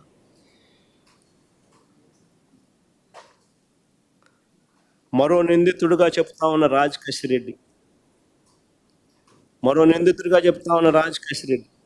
అసలు ఈయనకు బెవరేజెస్ కార్యకలాపాలకు ఏం సంబంధం? అసలు ఈయనకు బెవరేజెస్ కార్పొరేషన్కు సంబంధించిన వ్యవహారాలకు ఏం సంబంధం? ఐటీ రంగంలో అనుభవం ఉన్నవాడు, ఒక వ్యాపారస్తుడు, రాష్ట్ర ప్రభుత్వ సలహాదారుల్లో అనేక మందిలో ఒకడు. అది కేవలం 2 ఏళ్ల కాలంలో, అది 2 ఏళ్ల టైం, 2 years మాత్రమే, అది కూడా కోవిడ్ సమయంలో. విజయవాడకు వచ్చింది కూడా తక్కువే. 2 ఏళ్ల తర్వాత ఆయన సమయం కూడా పెంచింది లేదు, ఎక్స్టెన్షన్ ఇచ్చింది లేదు. ఆయన ప్రస్తుత టీడీపీ ఎంపీతో, ప్రస్తుత తెలుగుదేశం పార్టీ విజయవాడ ఎంపీతో తన సన్నిహిత సంబంధాలు ఏ స్థాయిలో ఉన్నాయనంటే ఇద్దరు కలిసి వ్యాపారాలు కూడా చేస్తూ ఉన్నారు. ఇద్దరు కలిసి వ్యాపార సంబంధాలు కూడా ఉన్నాయి. ఇద్దరు కలిసి డైరెక్టర్లుగా ఉన్న కంపెనీలు ఉన్నాయి.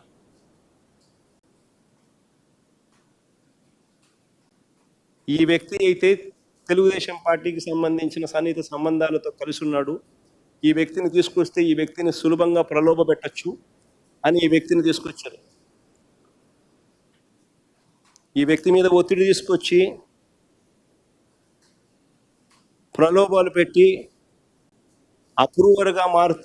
అప్రూవర్గా నేను మారుస్తాను, వ్యతిరేకంగా అబద్ధాలు చెప్పు అనంటే ఈయన అబద్ధం చెప్పకపోవడం వల్ల ఈయన అక్యూజ్డ్గా చేసినాడు అని స్వయంగా ఈయన సుప్రీంకోర్టులో కేసు వేసినాడు. సుప్రీంకోర్టులో this man is also filed the case.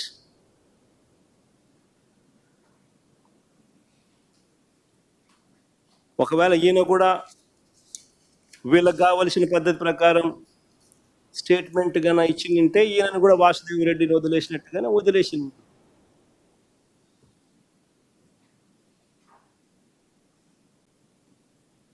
అంతే కదా. ఇలా చేయాలనుకుంటే ఎవరి మీదైనా ఎవరైనా కూడా బేతాళ విక్రమార్క కథలు వేసి ఏమైనా చెప్పించవచ్చు. ఇలా కథలు అంటే ఒక్కొక్కసారి ఆశ్చర్యం కనిపిస్తుంది. అందరు ఎక్కడో కలిశారని అంటారు. కలిస్తే గూగుల్ టేక్అవుట్స్లో ఉండవా? అందరు కలిసినట్టు చూపించలేరా? గూగుల్ టేక్అవుట్స్లో అందరు కలిసి కూర్చున్నట్టు.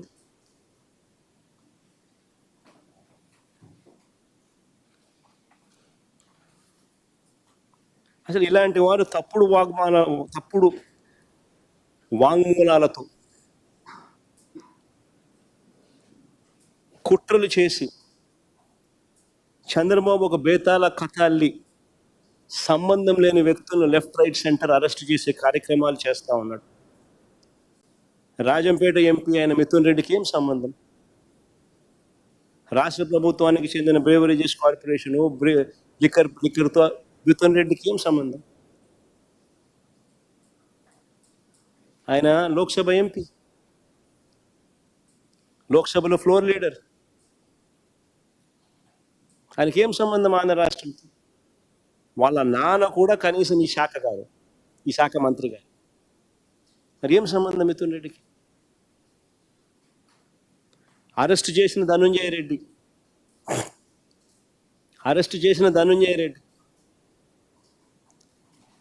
ఓఎస్డి కృష్ణమోహన్ రెడ్డి, వీళ్ళిద్దరికి ఏం సంబంధం? అటు ధనుంజయ్ అన్నకు కానీ కృష్ణమోహన్ అన్నకు కానీ ఏం సంబంధం? అసలు ఒక్క ఫైల్ అయినా సీఎంఓకి వచ్చినట్టు ఒక్క సంతకమైనా చూపించగలుగుతారని అడుగుతా ఉన్నా, సవాల్ విసురుతా ఉన్నా చంద్రబాబు నాయుడు. ఒక్క ఫైల్ అయినా సీఎంఓకి వచ్చినట్టు సంతకమైనా చూపించగలుగుతారని అడుగుతా ఉన్నా. ఒక్క సంతకం. అసలు ధనుంజయ రెడ్డి కనీసం ఎక్సైజ్ శాఖ కూడా చూసేవాడు కాదు. మరి ఏం సంబంధం?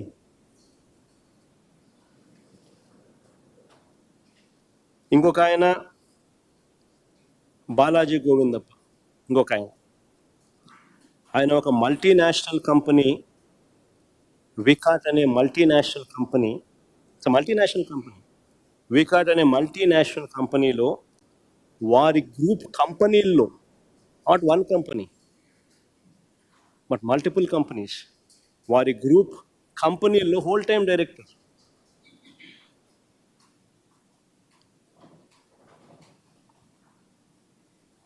ఆయన ఏపీలోనే ఉండరు. ఆయన వికాట్ గ్రూప్ కంపెనీల్లో హోల్ టైం డైరెక్టర్. వికా అనేది యూరప్లోనే టాప్ 5 సిమెంట్ కంపెనీల్లో ఒక కంపెనీ. యూరోప్లోనే టాప్ 5 సిమెంట్ కంపెనీలో ఒక కంపెనీ వికాయ్.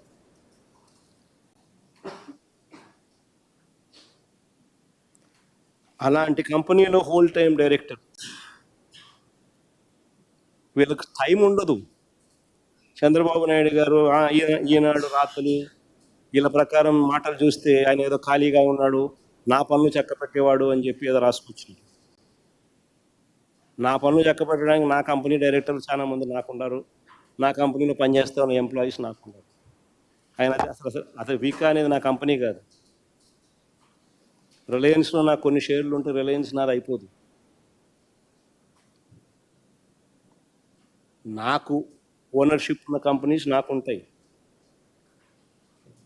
దాంట్లో ఎంప్లాయీస్ నాకు ఉంటారు, దాంట్లో డైరెక్టర్స్ నాకు ఉంటారు. నేను ఏదైనా పని చేయించుకోవాలంటే వాళ్ళతో చేయించు, నా వ్యాపారాలకు సంబంధించి. అంతే తప్ప నుంచి నా కంపెనీ కానీ కంపెనీలో డైరెక్టర్లను, ఫుల్ టైం డైరెక్టర్లను, వాళ్ళు బిజీగా ఉండే వాళ్ళను నాకు ఎందుకు పనిచేస్తారు? కేవలం భారతీయ సిమెంట్స్, జగన్మోహన్ రెడ్డి కొద్ది వాటాలు ఉన్నాయి, ఆ కంపెనీని అప్రతిష్ట పాలు చేయాలి. చేసేది ఏం చేస్తూ ఉన్నారు తెలుసా? ఒక మల్టీనేషనల్ కంపెనీకి you are sending a wrong vibe.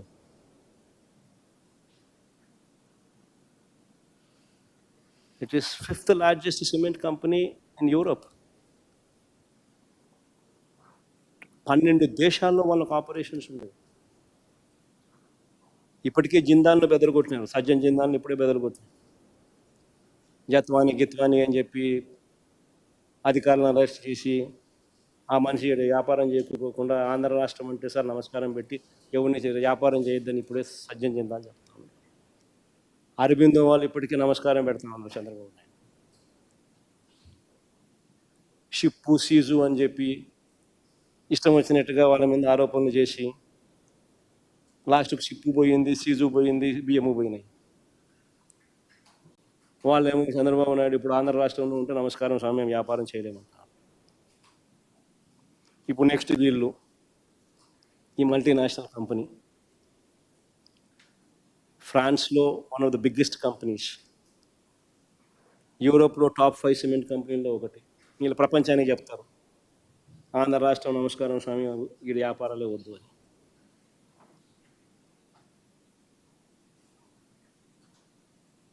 ఇప్పటికే వీళ్ళ ఎమ్మెల్యేల పుణ్యమా, వీళ్ళ మంత్రుల పుణ్యమా అని చెప్పి ఇప్పటికే కుమారమంగళం బిర్లా అల్ట్రాటెక్ సిమెంట్స్ ఆయన నమస్కారం పెడుతున్నాడు.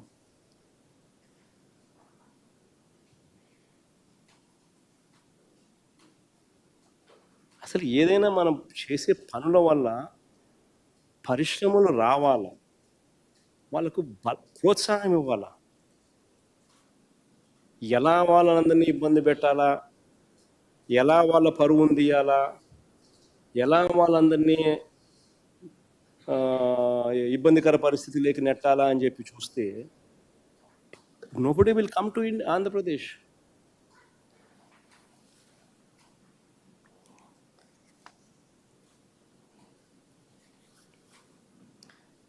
ధనంజయ రెడ్డి ఒక మచ్చలేని ఆఫీసర్,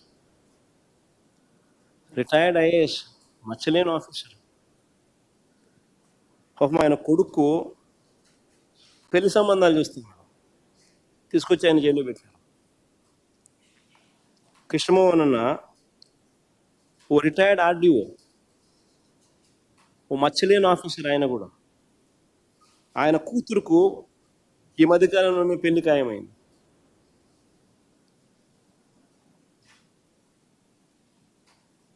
బాలాజీ గోవిందప్ప పాపం ఆయన కూతురుకు ఆయన కూడా ఈ మధ్యకాలంలో పెళ్లి ప్రయత్నాలు మొదలుపెట్టాడు.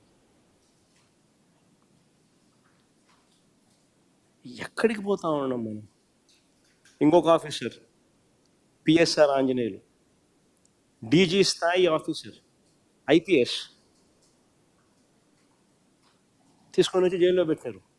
Never in the history of Andhra Pradesh you have seen IAS ఐపీఎస్ను జైల్లో పెట్టడం. పిఎస్ఆర్ ఆంజనేయులు ఐపీఎస్, డీజీ స్థాయి అధికారిని జైల్లో పెట్టారు. ఆయనకు పాపం ఆయన రెండో కొడుకు పెళ్లి ఖాయమైంది.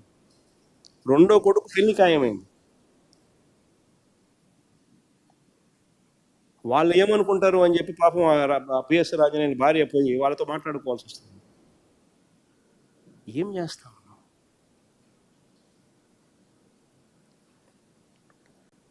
సునీల్ డీజీ స్థాయి officer, IPS Sunil Kumar IPS DG స్థాయి దళిత ఆఫీసర్ సస్పెండ్ చేసినారు, హరాస్ చేస్తున్నారు, కేసులు పెట్టినారు. సంజయ్ అడిషనల్ డీజీ దళిత ఆఫీసర్ సస్పెండెడ్, హెరాస్డ్, కేసులు పెట్టినారు. విజయ్ పాల్ ఏఎస్పీ తప్పుడు కేసులతో అరెస్టు, హెరాస్మెంట్. కాంతిలాల్ రాణా డిఐజీనా IPS, IPS. Vishal Gunni senior IPS, ఇద్దరు suspended and harassment. Joshua IPS SP కేసులు పెట్టి harassment. Ravishankar Reddy IPS senior IPS. Raghuram Reddy IPS. Rishant Reddy SP IPS, పోస్టింగులు లేవు, హెరాస్మెంట్. దాదాపు 200 మంది లిస్ట్. చూడండి ఆ టేబుల్, మీ టేబుల్ కూడా మీ దగ్గర పెడుతున్నాం. అసెంబ్లీలో స్వయంగా వీళ్ళు రిప్లై ఇచ్చింది. 199 people. The list of police personnel kept under VR. పోస్టింగ్లు ఇవ్వకుండా 199 మందిని పోస్టింగ్లు ఇవ్వకుండా పెట్టారు. వీళ్ళే అసెంబ్లీలో ఒక క్వశ్చన్కు రిప్లైగా ఇచ్చినారు.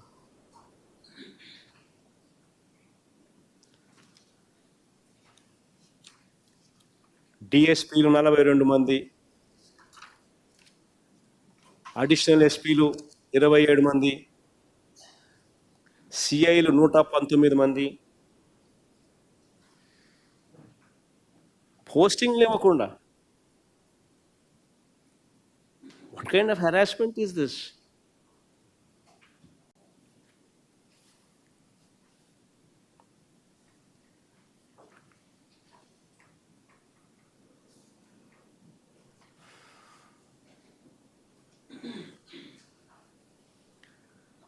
అసలు నిజమైన స్కామ్స్టర్ ఎవరు? ఇది ఫండమెంటల్ క్వశ్చన్. నిజమైన స్కామ్స్టర్ ఎవరు? చంద్రబాబు గారు కాదా అని అడుగుతా ఉన్నా. 2014 నుంచి 19 మధ్య చంద్రబాబు చేసిన లిక్కర్ స్కామ్ మీద చంద్రబాబు నాయుడు గారు బెయిల్ మీద లేడా అని అడుగుతా ఉన్నా. As of now liquor scam మీద 2014 to 19 చేసి చంద్రబాబు నాయుడు చేసిన లిక్కర్ స్కామ్ మీద చంద్రబాబు నాయుడు ఈ రోజు బెయిల్ మీద ఉన్నాడు కాదా?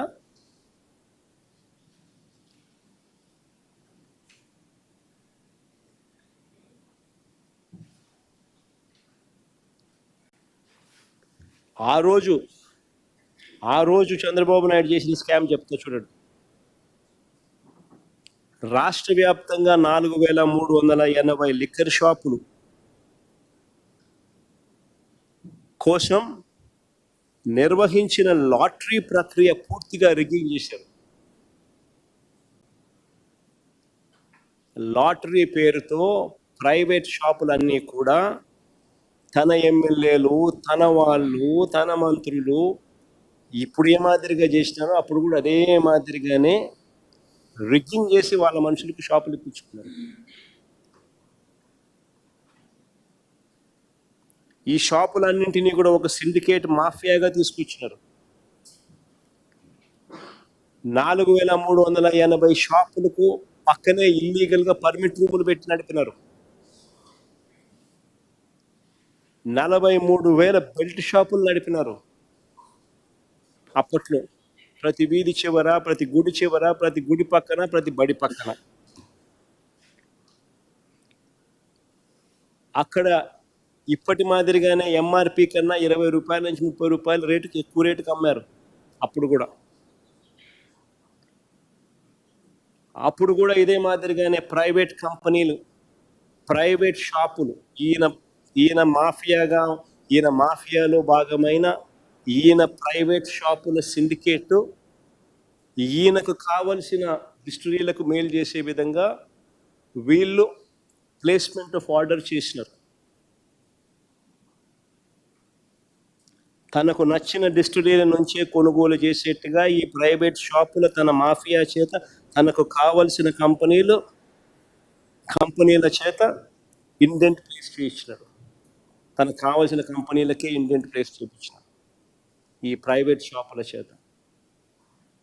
తనకు కావలసిన కంపెనీలకి తాను ఇండెంట్ ప్లేస్ చేయించినందువలన 2015 నుంచి 19 మధ్యలో చంద్రబాబు నాయుడు గారు 5 కంపెనీలకు 69%, 5 కంపెనీలకు 69%, 5 కంపెనీస్ ఆర్డర్లు దక్కాయి. కొన్ని బ్రాండ్లకు మాత్రమే కృత్రిమ డిమాండ్ సృష్టించాడు, కొన్ని బ్రాండ్లకు మాత్రమే ఆర్టిఫిషియల్ డిమాండ్ సృష్టించినాడు. మొత్తం టైలర్ మేడ్ పద్ధతిలో ఈ వ్యవహారం అంతా నడిచింది. ఫర్దర్గా 2014లో నవంబర్లో జీవో నెంబర్ 993 ప్రకారం రెవెన్యూ డిపార్ట్మెంట్ ఏర్పాటు చేసిన కమిటీ సిఫార్సులకు బేఖాతరు చేస్తూ జీవో నెంబర్ 993 రెవెన్యూ డిపార్ట్మెంట్ ఏర్పాటు చేసిన కమిటీ సిఫార్సులను బేఖాతరు చేస్తూ కమిటీ సిఫార్సులకు వ్యతిరేకంగా డిస్టిలరీల కెపాసిటీ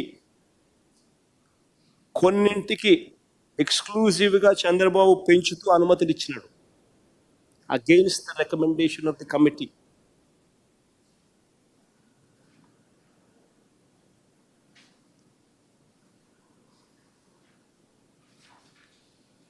తర్వాత 2012 నుంచి అమల్లో ఉన్న 2012 నుంచి అంతవరకు అమల్లో ఉన్న ప్రివిలేజ్ ఫీజును తొలగించి చంద్రబాబు నాయుడు తన ప్రైవేట్ షాపుల మాఫియాకు లబ్ధి చేకూర్చినాడు. ప్రివిలేజ్ ఫీజును రద్దు చేస్తూ 2015 డిసెంబర్ 11న జీవో నెంబర్ 468 జారీ చేసినారు. ఇందుకు సంబంధించిన నోట్ ఫైల్ మీ ముందర డిస్ప్లే చేస్తా ఉన్నాను చూడండి. ఇందుకు సంబంధించిన నోట్ ఫైల్లో స్వయంగా చంద్రబాబు నాయుడు గారే సంతకం చేసినాడు.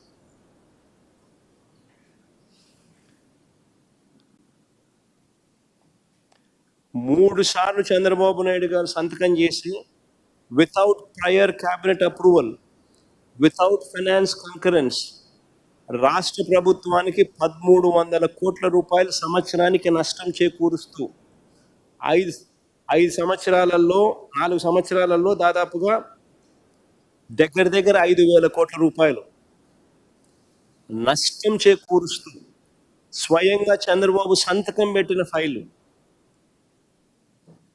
Without prior cabinet approval, without finance concurrence కూడా తప్పుపట్టింది. ఇవన్నీ ఉన్న నేపథ్యంలో చంద్రబాబు నాయుడు మీద బలమైన కేసు నమోదైంది.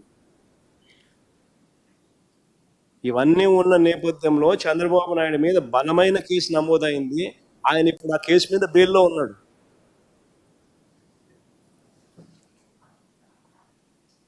ఇలా ఆయన బెయిల్ మీద ఉన్నాడు కాబట్టి, బలమైన కేసు ఆయన నమోదైంది కాబట్టి, ఆయన మీద ఏదైతే అప్పట్లో ఆరోపణలు వచ్చాయో అవే ఆరోపణలతో ఏ స్కాము లేకపోయినా ఒక స్కామ్ ఉన్నట్టుగా ఒక భూతాన్ని సృష్టించి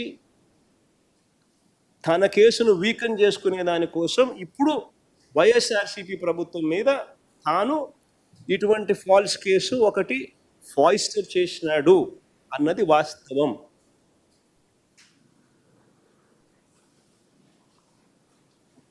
తన మీద ఉన్న తన కేసును వీకెన్ చేసుకునేందుకు ఇప్పుడు మళ్ళీ 2024 నుంచి 29 మధ్యలో అదే తన పాత పాలసీ ప్రకారం అదే మాదిరిగా తను స్కామ్ చేసుకునే దానికి జస్టిఫై చేసుకునే దానికోసము మధ్యలో ఉన్న వైఎస్ఆర్సీపీ ప్రభుత్వ పాలసీని ఈ పెద్ద మనిషి ఏ స్కాము జరగకపోయినా స్కామ్ జరిగినట్టుగా చూపించే ప్రయత్నం చేస్తూ ఉన్నాడు.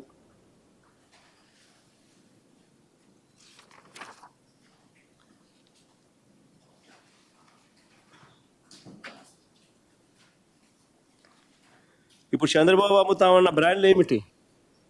మళ్ళీ ఆ టాపిక్ అయిపోయింది. మళ్ళీ ప్రజెంట్లోకి వస్తాం. ఆ ఫోటోలు తెమ్మ ఒకసారి. అసలు ఈ బ్రాండ్ ఫోటోలు ఎప్పుడైనా చూసినారా మీరు? సుమో అంట, ఎప్పుడైనా చూసినారా?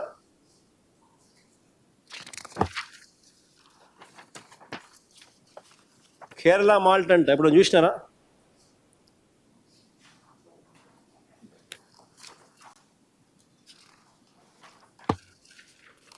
షార్ట్ విస్కీ అంటే ఎప్పుడైనా చూసినారా?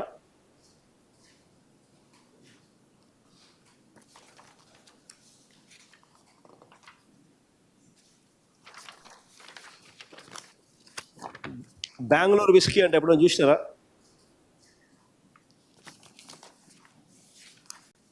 మళ్ళీ పక్కనే బాగుంటుందండి, మళ్ళీ బెంగళూరు బ్రాంతి ఎప్పుడైనా చూసినారా?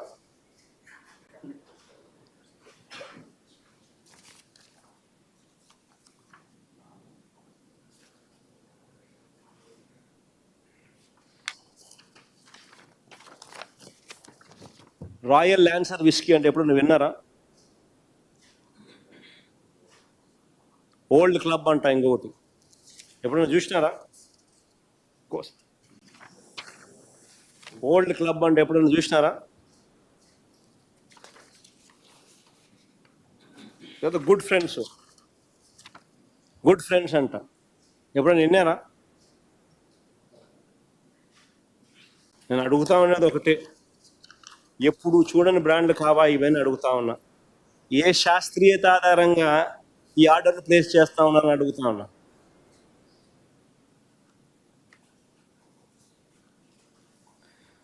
ఇవన్నీ ప్రైవేట్ మాఫియా చేత, తన ప్రైవేట్ షాపులు, తన ప్రైవేట్ మాఫియా చేత తనకు కావలసిన స్త్రీలకు మేలు చేసేందుకోసం తన ఆర్డర్ ప్లేస్ చేస్తూ ఉన్నాడు, ఇండెంట్ ప్లేస్ చేస్తూ ఉన్నాడు, ఆర్డర్లు ఇస్తూ ఉన్నాడు. ఇలాంటి ఊరు పేరు లేని బ్రాండ్లు కావాలని ఎవరైనా అడుగుతారా? నేను అడుగుతాను ఒకటే,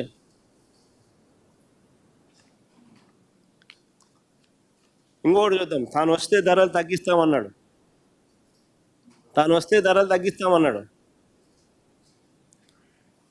తగ్గించింది లేదు కానీ తీరా షాపులన్నీ తన ప్రైవేట్ మాఫియాకు చేతుల్లో పెట్టిన తర్వాత, ప్రాసెస్ మొత్తం అయిపోయిన తర్వాత వాళ్ళకి ఇచ్చే కమిషన్ పెంచినాడు. ఇది స్కామ్ కాదా అని అడుగుతా ఉన్నా.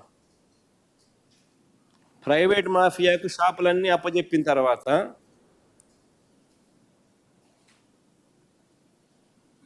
ఈక మునుపు లేదు, తర్వాత కమిషన్ పెంచినాడు. స్కామ్ కాకపోతే ఏందని అడుగుతా ఉన్నా.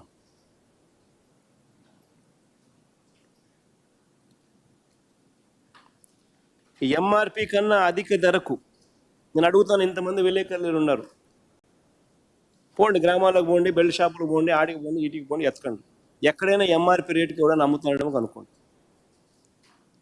అది స్కామ్ కాదా అని అడుగుతాను.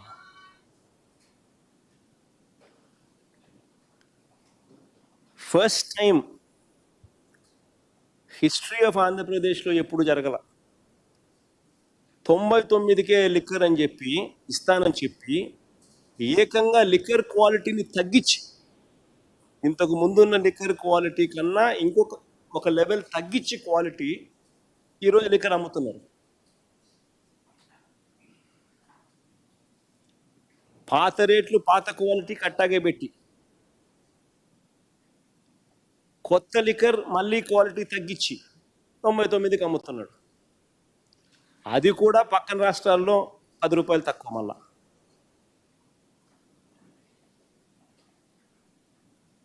ఆ చీప్ లిక్కర్ కూడా, ఆ చీపెస్ట్ చీప్ లిక్కర్ కూడా.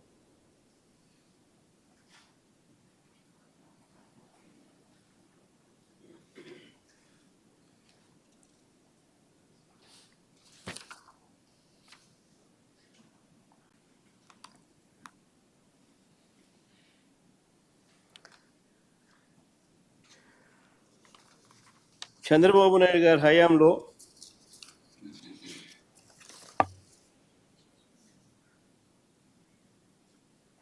ఇప్పుడు ఈ లిక్కర్కు సంబంధించి టోటల్గా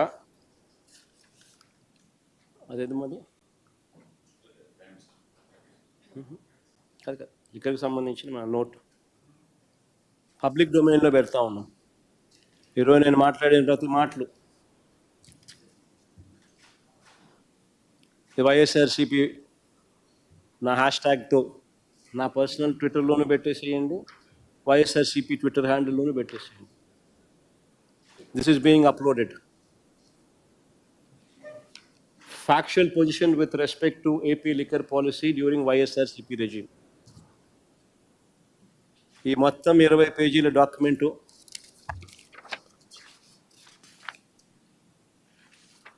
పేజీ నెంబర్లు రాసి చూస్తే 20 పేజీలో 22 పేజీలో ఉంటుంది. ఆయన పేజీ నెంబర్లు రాసి అప్లోడ్ చేసేటప్పుడు పేజీ నెంబర్లు రాసి పెట్టించండి.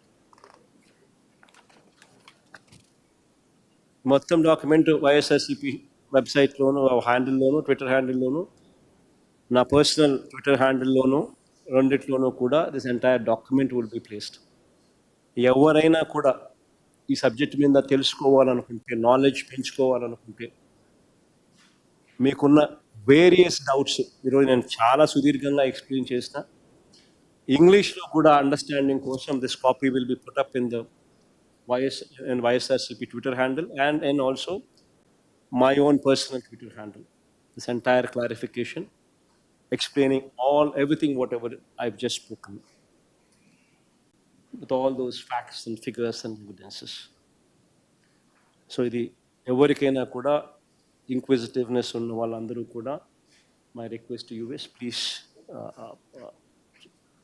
download this document.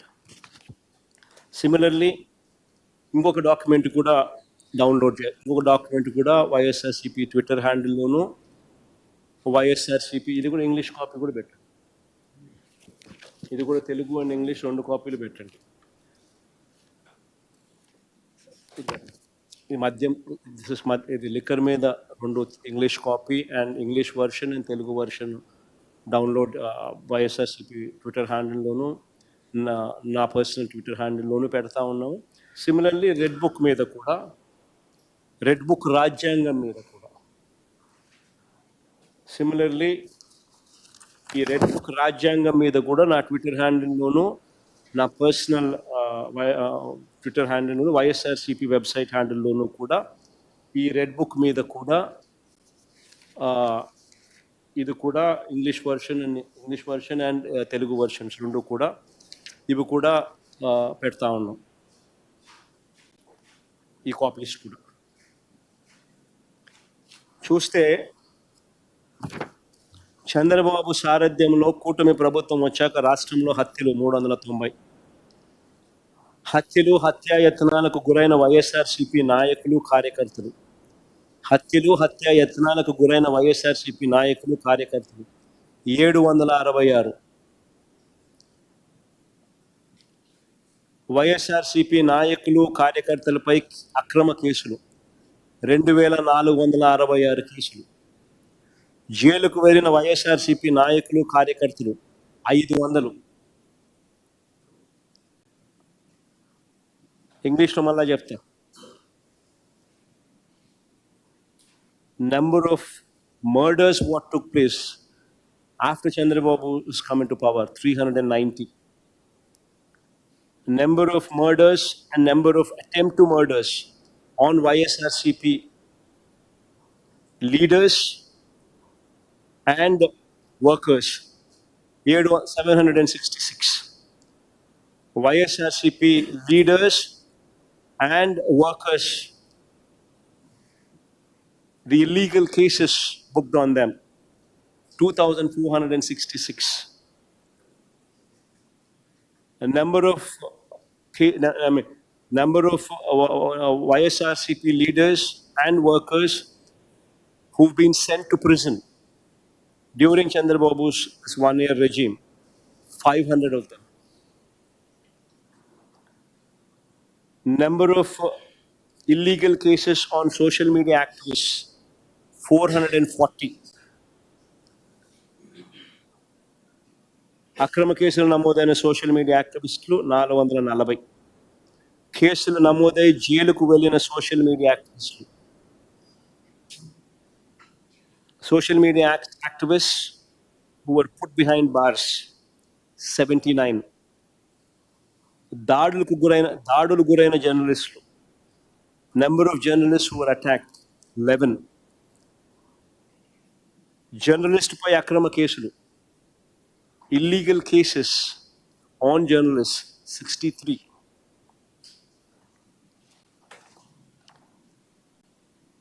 మహిళలపై లైంగిక దాడులు, అత్యాచారాలు, number of atrocities committed on women, 198. ప్రజా సంఘాల నాయకులపై అక్రమ కేసులు, ప్రజా సంఘాన్ని English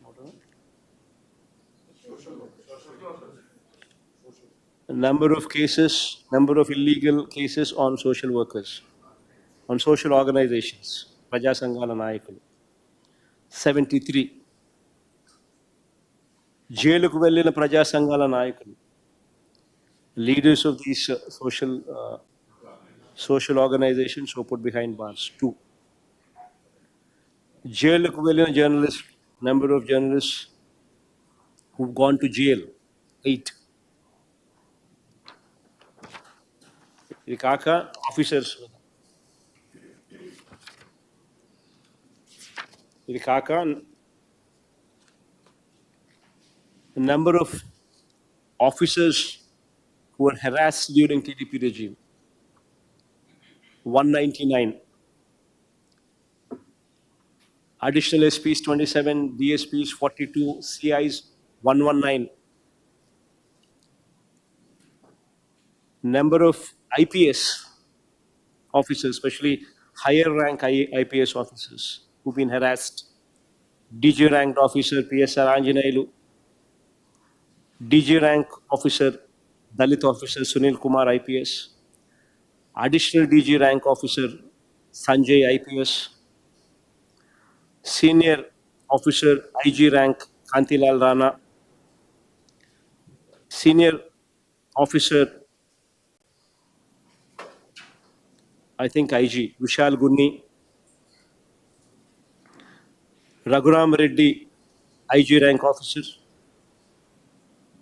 Ravi Shankar Reddy IPS, Prashant Reddy IPS are being harassed. Another IPS officer, P. Joshua, being harassed.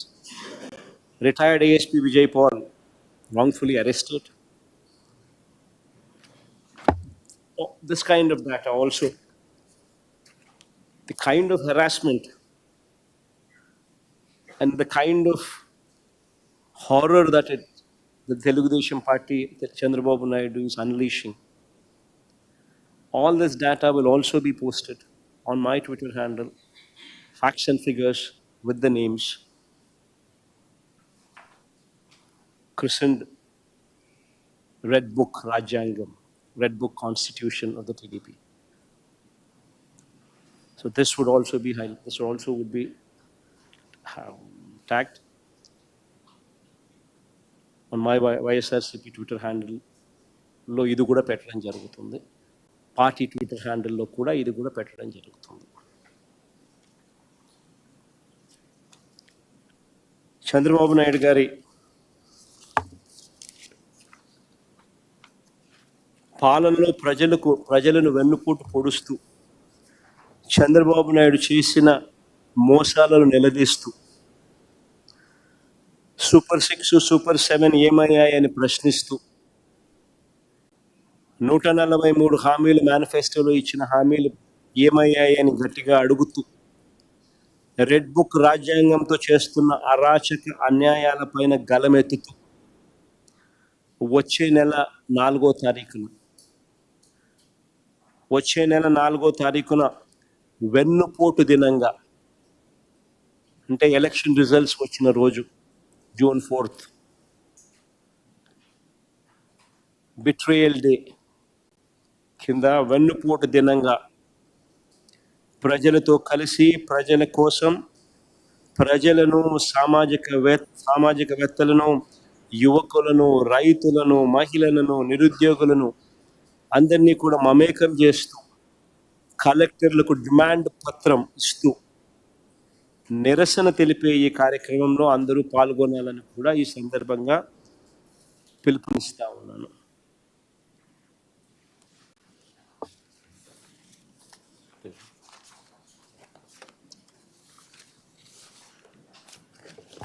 Sir, is it your stand of liquor scam versus liquor scam? Pardon me, Avinash? Is it your stand fight like liquor scam versus liquor scam? It's not we who are doing anything, Avinash. What we have done is got evidence. For instance, we have 3 areas where Chandrababu Naidu himself signed. 3 of his signatures were there. And the privilege fee that has been waived off, which costed 1,300 crores of loss to the exchequer per annum, translating to 5,000 crores in this period of time, loss to the exchequer, which has the signatories. He is a signatory to it. And that has no prior cabinet approval nor finance concurrence. Such kind of minute details are figuring in his charge sheet. So these kind of details with authentic evidences, if he has any, he might as well show them. Today, the entire presentation, what we had given today, is how Chandrababu Naidu is trying to nullify his previous case, because the charges booked on him were exactly the same charges that he is trying to level on us today. But the difference is he has no evidence of any wrongdoing by us, except for his Betal story, except for his fiction, whatever he's trying to build. Whereas in our case, everything that we had just spoken is substantiated with evidence. That's all. And now what he's trying to do is only nullify whatever case he has. So he's trying to draw a line. In fact, one alarming factor, Avinash, see what are the charges on Kejriwal? So he tried to move from government shops to private shops. Those are the charges on him. And in fact, the charges were leveled on him while he was just trying to do so. But here is a case where this man has already done. He's deviated from the policy of government shops to private shops, benefiting his private mafia. And the state is a witness to how these shops were given to various people of his choice, where the MLAs, the ministers, the police, everybody got involved in literally allocating these shops rather to all his supporters and his sympathizers, and how they are going ahead and forming the cartel. Just not that. In fact, this is one particular case where you have a situation where after the process has been completed, after his people have benefited by the fact that these people have gotten the shops, then this man increases the commission. That is even more a bigger scam. Worse off than Kejriwal. Sir sir liquor scam పేరుతో రాజకీయంగా వైఎస్ఆర్ కాంగ్రెస్ పార్టీని కానీ వ్యక్తిగతంగా మిమ్మల్ని కానీ ఇబ్బంది పెట్టే ప్రయత్నం ఏమైనా ప్రభుత్వం చేస్తుంది అనుకుంటున్నారా? బేసిక్లీ రమేష్ ఒకటి గుర్తుపెట్టుకోవాల్సింది ఏంటంటే ఎవరు ఎన్ని ఇబ్బందులు పెట్టినా కూడా అల్టిమేట్లీ న్యాయం ధర్మం గెలుస్తుంది. వైఎస్ఆర్ సిపికి జగన్కు ఈ పోరాటాలు కొత్త ఏం కాదు. నన్ను అధికారంలో ఉన్న అప్పట్లో కేంద్ర ప్రభుత్వము రాష్ట్ర ప్రభుత్వాలు ఇద్దరికి కలిసి నన్ను ఇబ్బందులు పెట్టి హెరాస్ చేస్తేనే వైఎస్ఆర్ కాంగ్రెస్ పార్టీ పుట్టింది, వైఎస్ఆర్ కాంగ్రెస్ పార్టీ పెరిగింది, జగన్ అనే వ్యక్తి ఎదిగాడు. సో ఈ పోరాటాలు ఏం మాత్రం కొత్త ఏం కాదు. కానీ అల్టిమేట్గా గుర్తుపెట్టుకోవాల్సింది ఏంటంటే న్యాయం ధర్మం ఏ వైపు ఉంటే దేవుడు ఆ వైపున ఉంటుంది. న్యాయం ధర్మం లేనప్పుడు అన్యాయం చేస్తూ నీ ఇష్టం వచ్చినట్టుగా నువ్వు నీ కేసులు నల్లిఫై చేసుకునే దానికోసం, లేదా ఇప్పుడు నువ్వు చేస్తూ ఉన్న అన్యాయాలను జస్టిఫై చేసుకునే దానికోసం, ఇప్పుడు చేస్తూ ఉన్న నీ లిక్కర్ పాలసీని జస్టిఫై చేసుకునే దానికోసం, నువ్వు మధ్యలో ఏ స్కాము లేకపోయినా ఒక స్కామ్ ఉన్నట్టుగా నువ్వు చిత్రీకరించి బేతాళ విక్రమార్క కథ అల్లే ప్రయత్నం నువ్వు చేస్తే దాంట్లో ధర్మము న్యాయము లేనప్పుడు దేవుడు ఆశీర్వదించుడు. గట్టిగా చంద్రబాబు నాయుడు గారికి మొట్టికాయలు ఖచ్చితంగా పడతాయి. ఆయన ఎంత దుర్బుద్ధితో ఏం చేసినా కూడా it's only going to be temporary.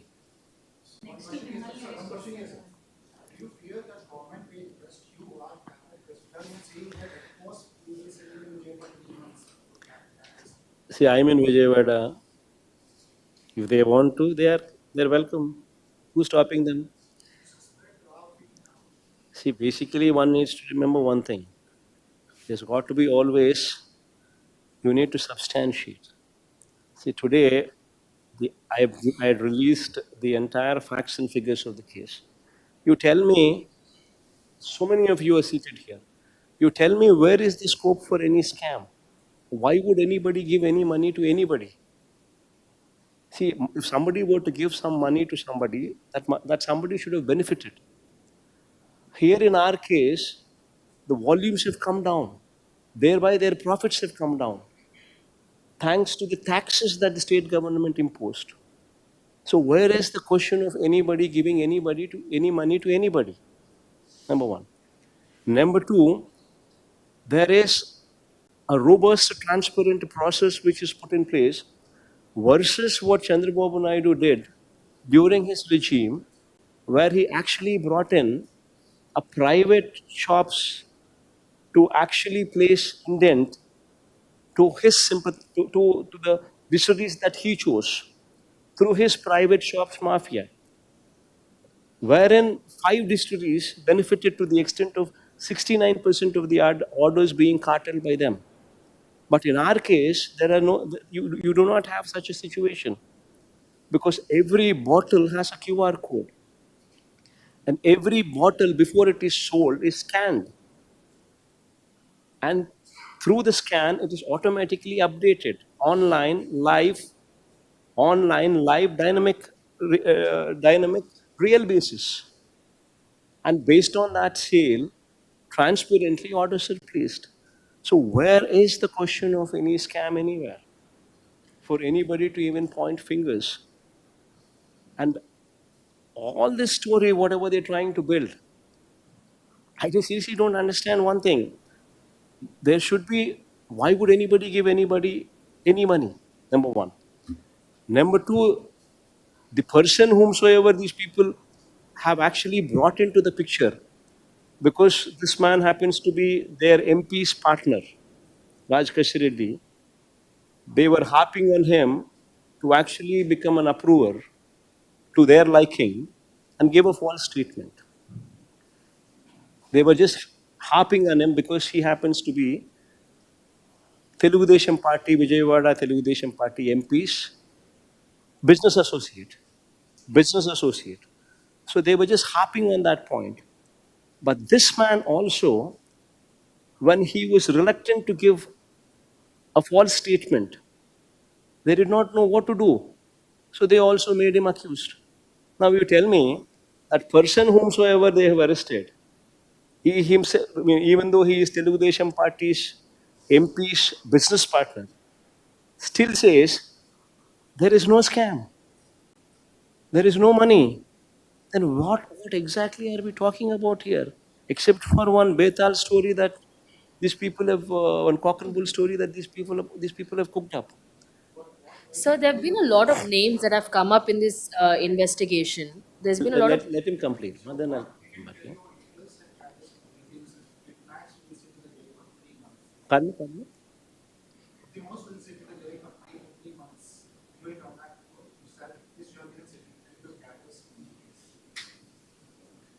I do not know exactly what you're trying to tell me.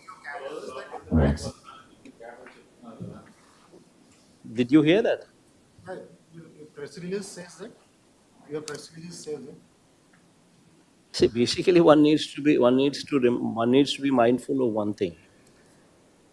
See, nobody would want to go to jail. Why would anybody want their name to be maligned? But yes, you're playing a dirty game, especially when you're playing with Chandrababu Naidu. It's murky. So even if he were to try to do something like that, then okay, fine. God is watching. Let's see what happens. See, ultimately, at the end of the day, in a democracy, he is going to be the chief minister only for 5 years. 1 year is already passed. It's not that he's going to be chief minister of Andhra Pradesh permanently. So let's see how it goes. Sir, a lot of top names have come out in the investigation by be it the SIT or even the Enforcement Directorate now bringing in be it Raj Kasireddy or Dhananjay Reddy or several others. Close people who, in the SIT reveals they're all closely connected to you as well. You're saying Kasireddy was also one of the close aides of Vijayawada MP Kesneni Shivnath as well. Do you think this is a kind of a political drama that is unfolding? One, because liquor scam, you saying it was done during CBN's regime between 2014 and 2019, but they're pulling a game on you. What do you have to say? Question is too big, but I get the gist of it. See, you've heard the entire press conference today. All the names that have been dropped in, all the names have been discussed thoroughly. And every name that has been dropped in, a proper explanation also given. And a dossier to this effect, a 20-page dossier to this effect, is also available to you in public domain. So all these questions are literally answered. See, when there is no scam, and somebody tries to build a Betal Vikramark story from it, then anybody can, you can name Modi and Amit Shah also in it. Who can stop?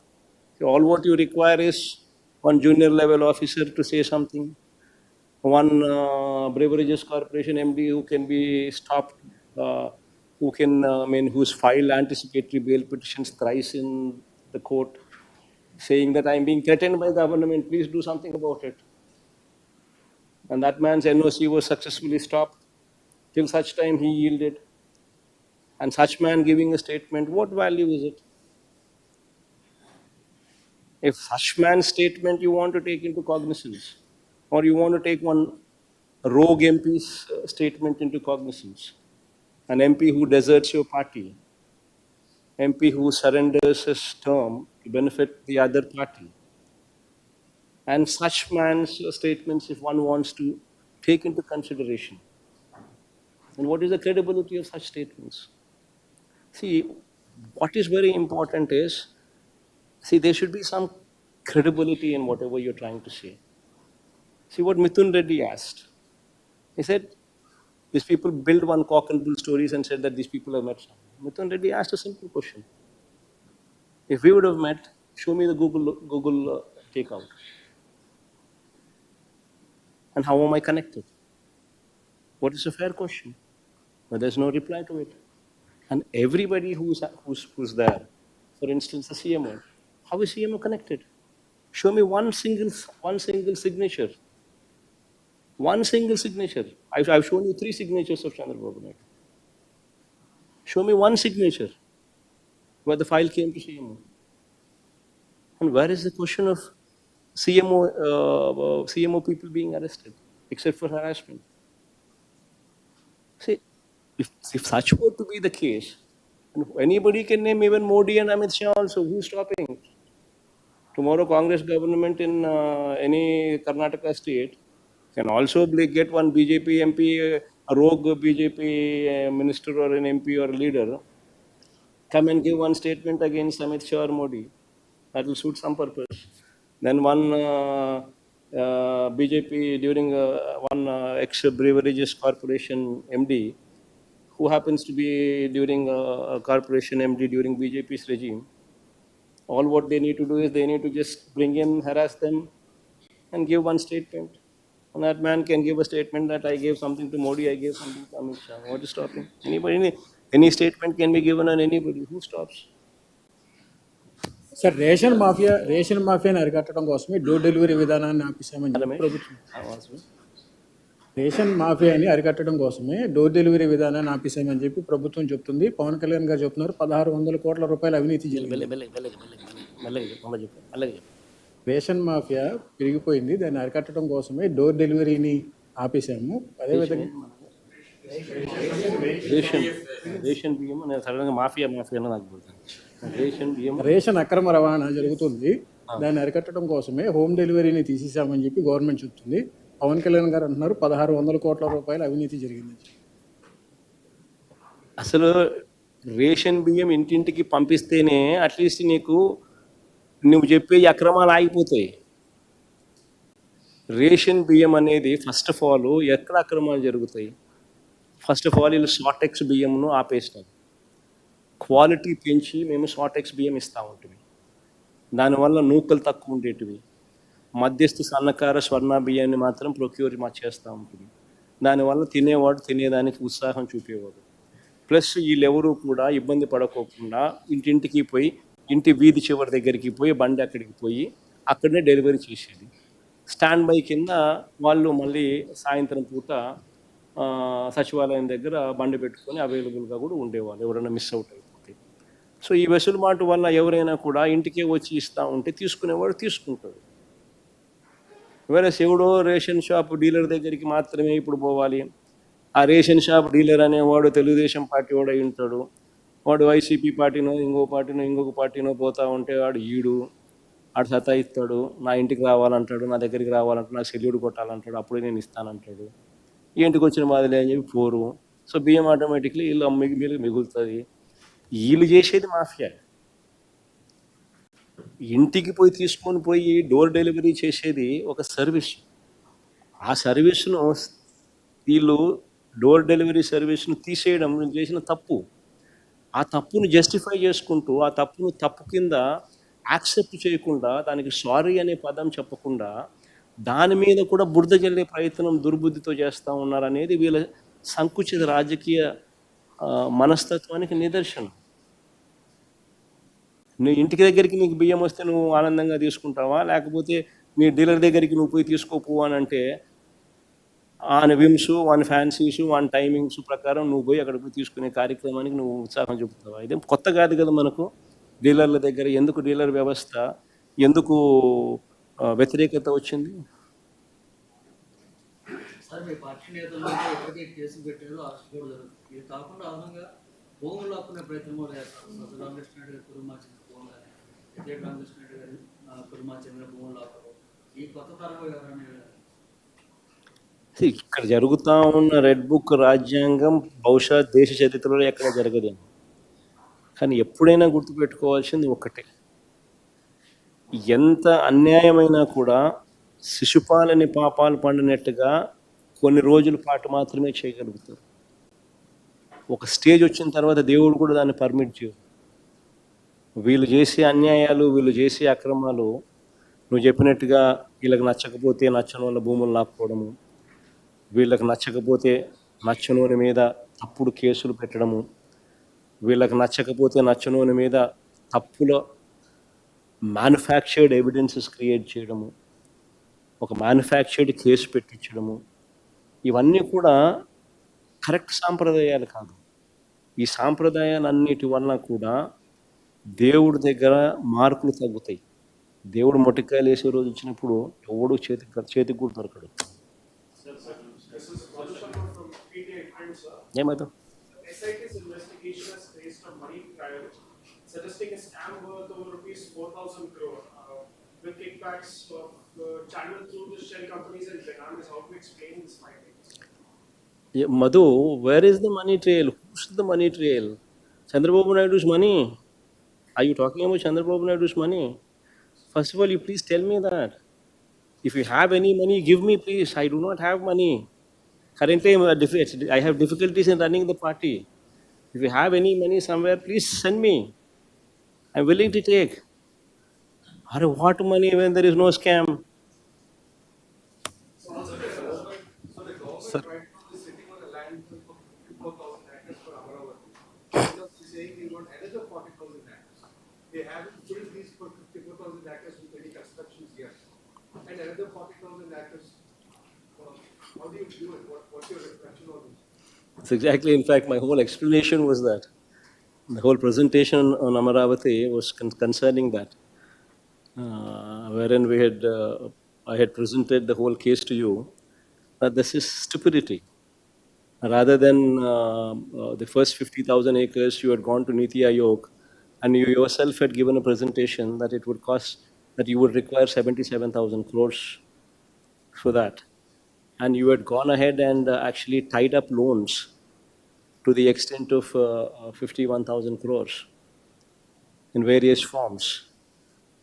And that being the case, rather than building this kind of capital only to benefit your scams, might as well come anywhere between Vijayawada and Guntur, take 500 acres there, and do whatever you want to do with it, and be done with it. That is the best thing to do, is what I had, the gist of whatever I had communicated earlier in the whole presentation.